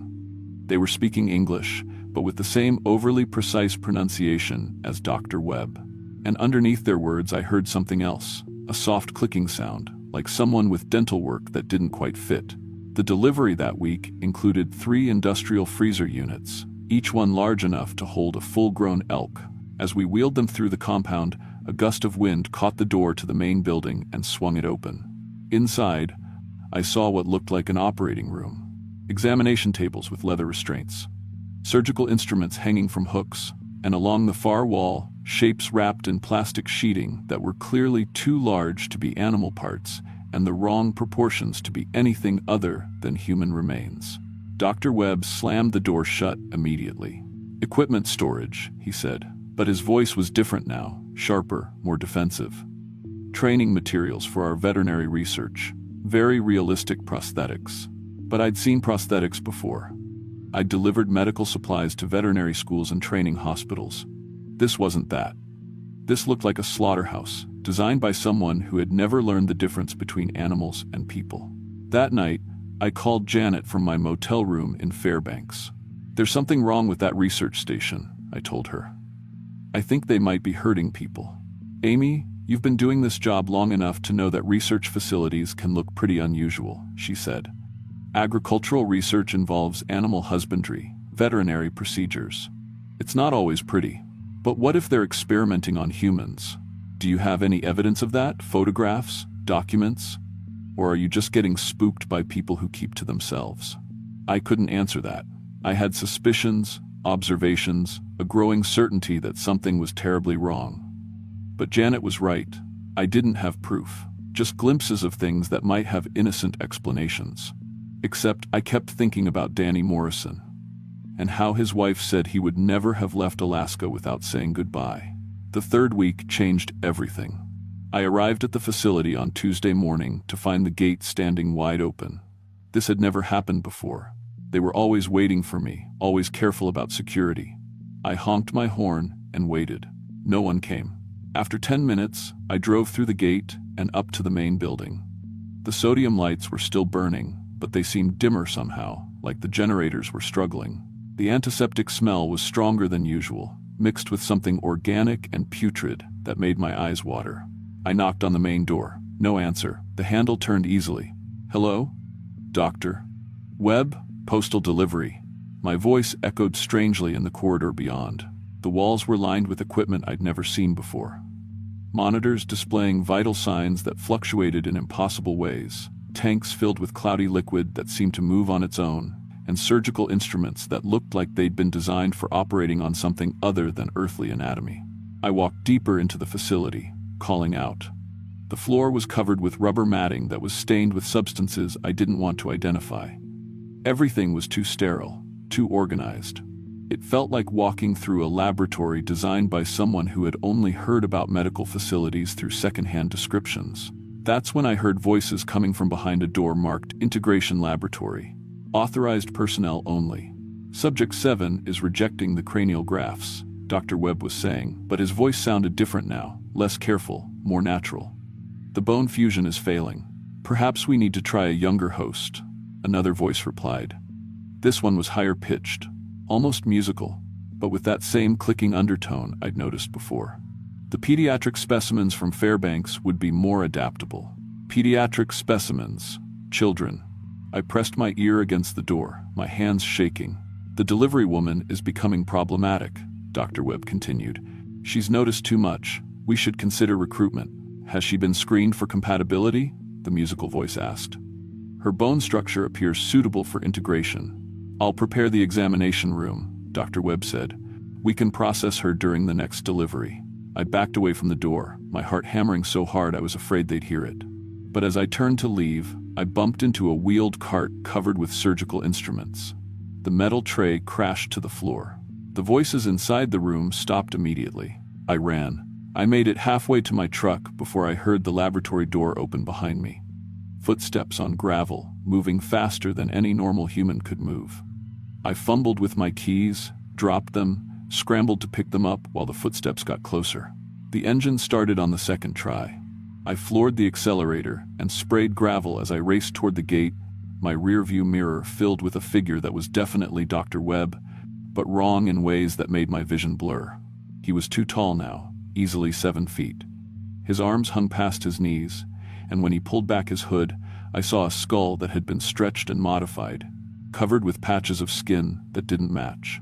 What I had thought were shadows hiding his face were actually surgical scars where different pieces had been grafted together. But it was his eyes that made me scream. They weren't human eyes anymore. They were compound eyes, like an insect's, made up of hundreds of tiny lenses that reflected the sodium lights like broken glass. I didn't stop driving until I reached the Alaska State Police headquarters in Fairbanks. Detective Sarah Morrison, Danny's sister-in-law, took my statement.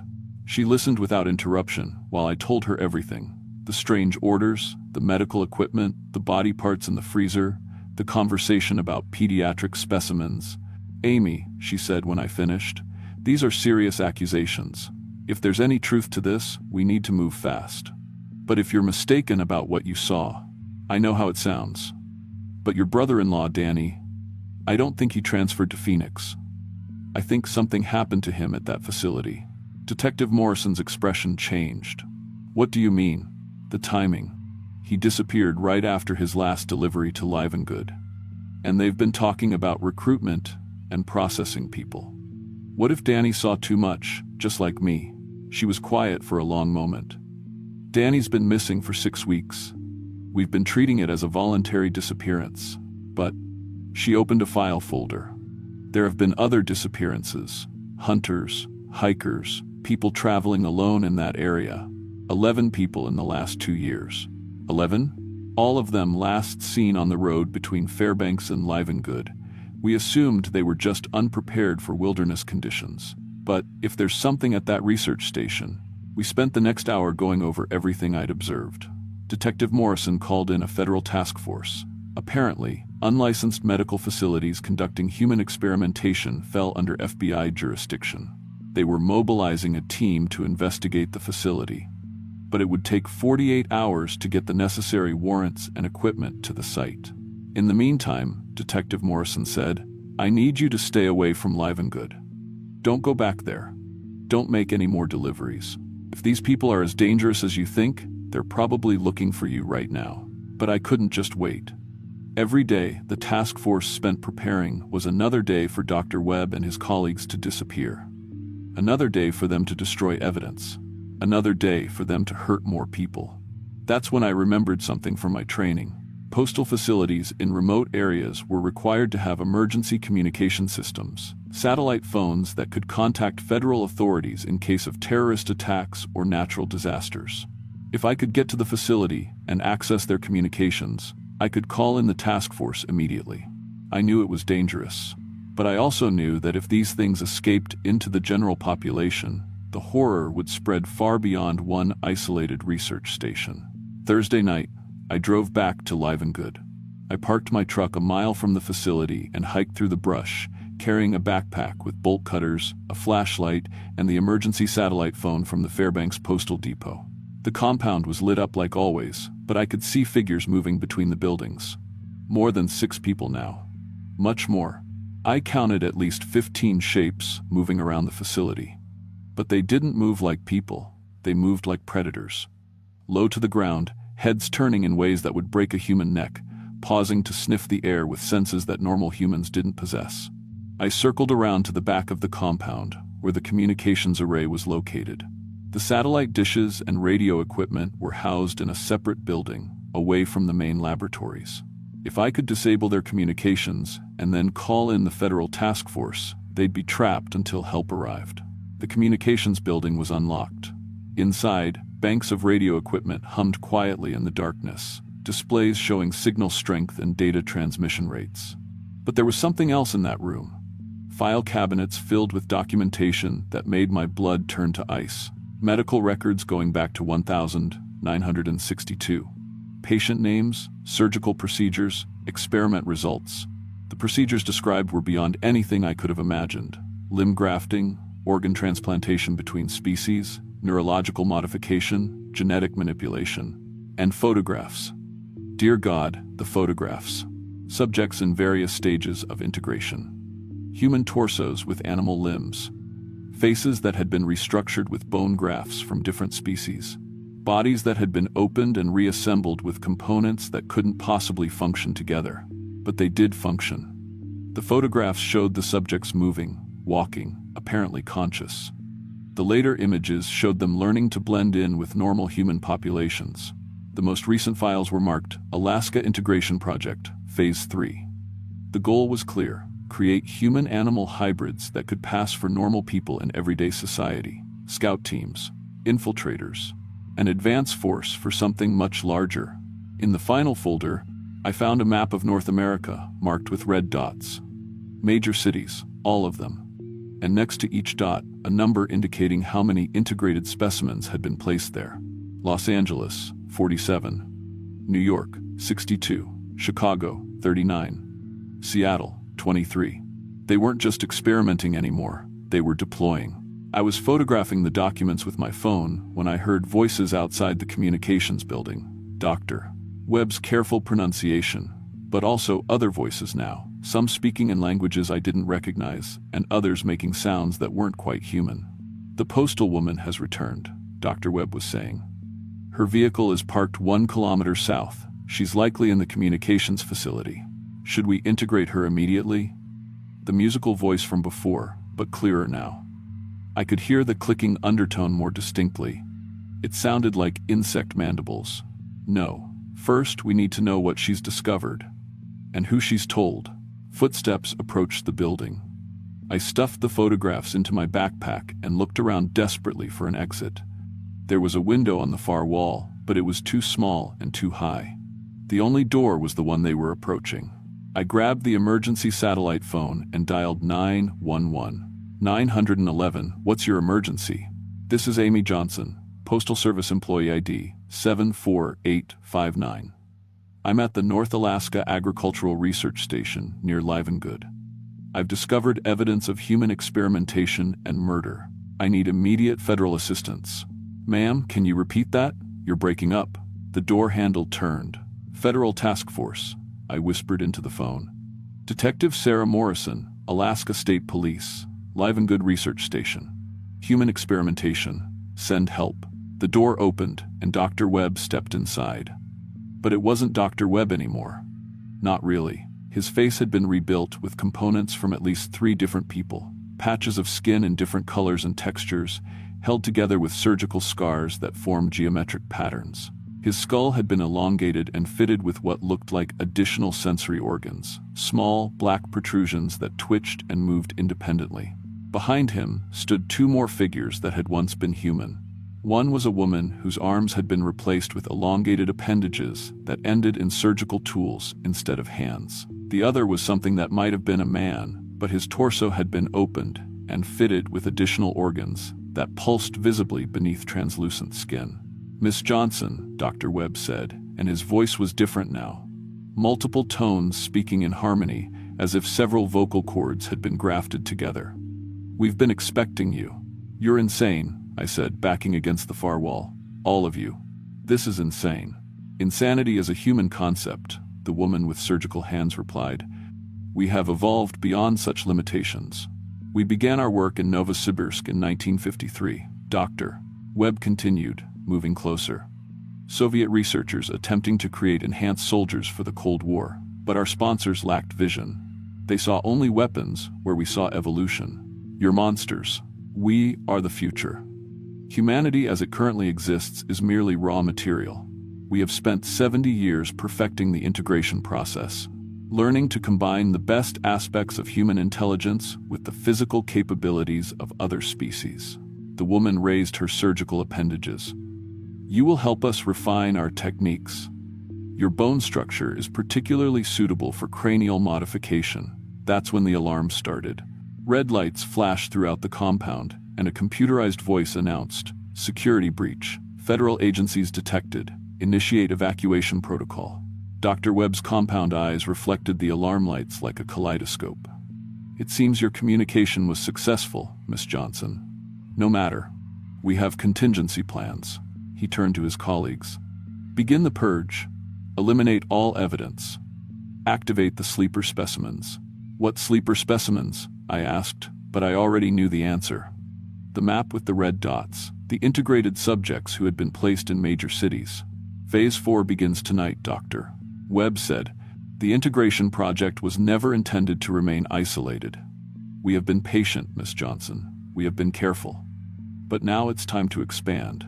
The sound of helicopters filled the air outside. Searchlights swept across the compound. Federal agents were rappelling from aircraft, moving toward the main buildings. But Dr. Webb and his colleagues didn't seem concerned. If anything, they seemed pleased. 70 years of preparation, the woman said. Hundreds of successful integrations, perfect camouflage. I understood then. They weren't afraid of being discovered because discovery was part of the plan. The federal agents charging into the compound. How many of them were real? How many were integrated specimens who had infiltrated law enforcement agencies? The satellite phone in my hand crackled with static. Miss Johnson, this is Agent Roberts, FBI. We're entering the facility now. Stay where you are. We'll extract you shortly. I looked at Dr. Webb. His compound eyes were fixed on the phone. Agent Roberts has been one of our most successful integrations, he said. He's been waiting for years for an opportunity like this. The door burst open, and armed figures in tactical gear flooded the room. But something was wrong with their proportions. Their movements were too fluid, too precise. And when their leader removed his helmet, I saw Agent Roberts' face. or what had once been Agent Roberts' face, before it had been surgically modified with additional sensory organs and predatory dentition. "Target secured," Agent Roberts said into his radio. "Beginning extraction." I ran. I smashed through the window and tumbled into the night, cutting my arms and face on broken glass. Behind me, I could hear Dr. Webb's harmonized laughter and Agent Roberts barking orders to his team. The compound was chaos. Real federal agents were engaged in firefights with integrated specimens who moved like nothing human should be able to move. Helicopters circled overhead, their searchlights revealing horrors that would haunt the survivors for the rest of their lives. I ran toward the perimeter fence, where I could see actual Alaska State Police officers taking positions. Detective Morrison was there, directing the operation from behind an armored vehicle. "Amy," she shouted when she saw me. "Get down." An explosion rocked the main building behind me. The integrated specimens were destroying evidence, just as Dr. Webb had ordered. But they were also releasing something else. Creatures that had been kept in the deeper laboratories, experimental subjects that were too unstable for integration but too valuable to destroy. Things that had once been human, but were now something else entirely. They poured out of the burning buildings like a living nightmare, attacking both the real federal agents and the integrated specimens without discrimination. Detective Morrison grabbed my arm and pulled me toward the police vehicles. "We need to get out of here. This whole area needs to be quarantined." "The sleeper agents," I gasped. "They have people in the cities, integrated specimens. They've been placing them for years." "How many cities?" "All of them. Major population centers across North America." This was never just about one research station. This was about infiltrating human society. The radio crackled with reports from other locations. Similar facilities discovered in remote areas of Canada, Montana, and Siberia. Coordinated raids happening simultaneously as the integration project revealed its true scope. But it was too late, 70 years too late. As we evacuated the area, I could see fires burning across the compound. The creatures that had been released were spreading into the wilderness, and the integrated specimens who had escaped were melting into the darkness. And somewhere in major cities across the continent, sleeper agents were receiving activation signals, ready to begin the next phase of humanity's replacement. That was 8 months ago. The official reports classified the Livengood incident as a chemical spill with associated wildlife mutations. The facility was sanitized with military-grade incendiary devices. The area was declared an environmental contamination zone, permanently off-limits to civilian access. But I know the truth. And so do the other survivors. Detective Morrison runs a small task force now, investigating unexplained disappearances and animal attacks in remote areas. We've identified 17 more facilities across Alaska and northern Canada. Most of them were abandoned before we could reach them, but a few contained evidence of ongoing integration projects. I don't deliver mail anymore. The Postal Service offered me disability retirement after psychological evaluation determined I was unfit for remote assignment duties. They were probably right. Instead, I work with Morrison's task force as a civilian consultant. My job is to identify behavioral anomalies in people who might be integrated specimens. It's harder than you'd think. 70 years of refinement have made them very good at mimicking human behavior. But they're not perfect. They speak too precisely, like every word is carefully considered. They don't quite understand human social cues. They move with too much coordination, like they're constantly aware of their bodies in ways that normal people aren't. And sometimes, if you know what to look for, you can see the surgical scars where different parts were grafted together. We've identified 43 suspected integrated specimens in the past 8 months. Some were in positions of authority, police officers, government workers, medical personnel. Others were in service jobs where they could observe human behavior and refine their camouflage. The problem is, we can't arrest them without concrete evidence. And the evidence is usually hidden beneath layers of surgical modification that would require invasive examination to detect. Meanwhile, more people disappear every month. Hikers, campers, travelers in remote areas. People whose bone structure or genetic markers make them suitable for integration. The project is still active, still growing, still learning to be human. Sometimes I wake up at night, thinking about that map I found in the communications building. All those red dots marking cities where integrated specimens had been placed, 47 in Los Angeles alone. How many of them are still active? How many more have been added since Livengood? How many of the people you pass on the street every day are actually something else wearing a human face? Dr. Webb and his core team were never found. The official report states they died in the facility explosion, but I know better. They had 70 years to prepare contingency plans. They had backup facilities, escape routes, alternative identities, and they had each other. I think about that compound eyes reflecting the alarm lights. I think about his harmonized voice talking about evolution and the future of humanity. I think about his calm confidence even as federal agents stormed the facility. He wasn't afraid because it wasn't an ending. It was just another phase of a plan that had been decades in the making. Somewhere out there, Dr. Webb is still working, still integrating, still preparing for the day when humanity realizes it's no longer alone on the top of the food chain. The most terrifying part isn't what happened in Livengood. It's what's happening right now. In every major city, as integrated specimens continue their patient infiltration of human society. They don't need to conquer us, they just need to replace us. One person at a time, one surgery at a time, one perfectly camouflaged monster at a time. And they have all the time in the world. Because unlike humans, they don't age normally. They don't die of natural causes. They just keep learning, adapting, becoming better at being us than we are. So the next time you're walking down a city street, pay attention to the people around you. Listen to how they speak. Watch how they move. Notice if they seem to understand human behavior a little too well, like they've been studying it for decades. And if you see someone whose proportions are just slightly wrong, whose voice is too careful, whose eyes reflect light in ways that human eyes shouldn't, don't investigate, don't confront them, don't try to be a hero. Just run, because the integration project isn't over. It's just getting started. And they're always looking for new specimens.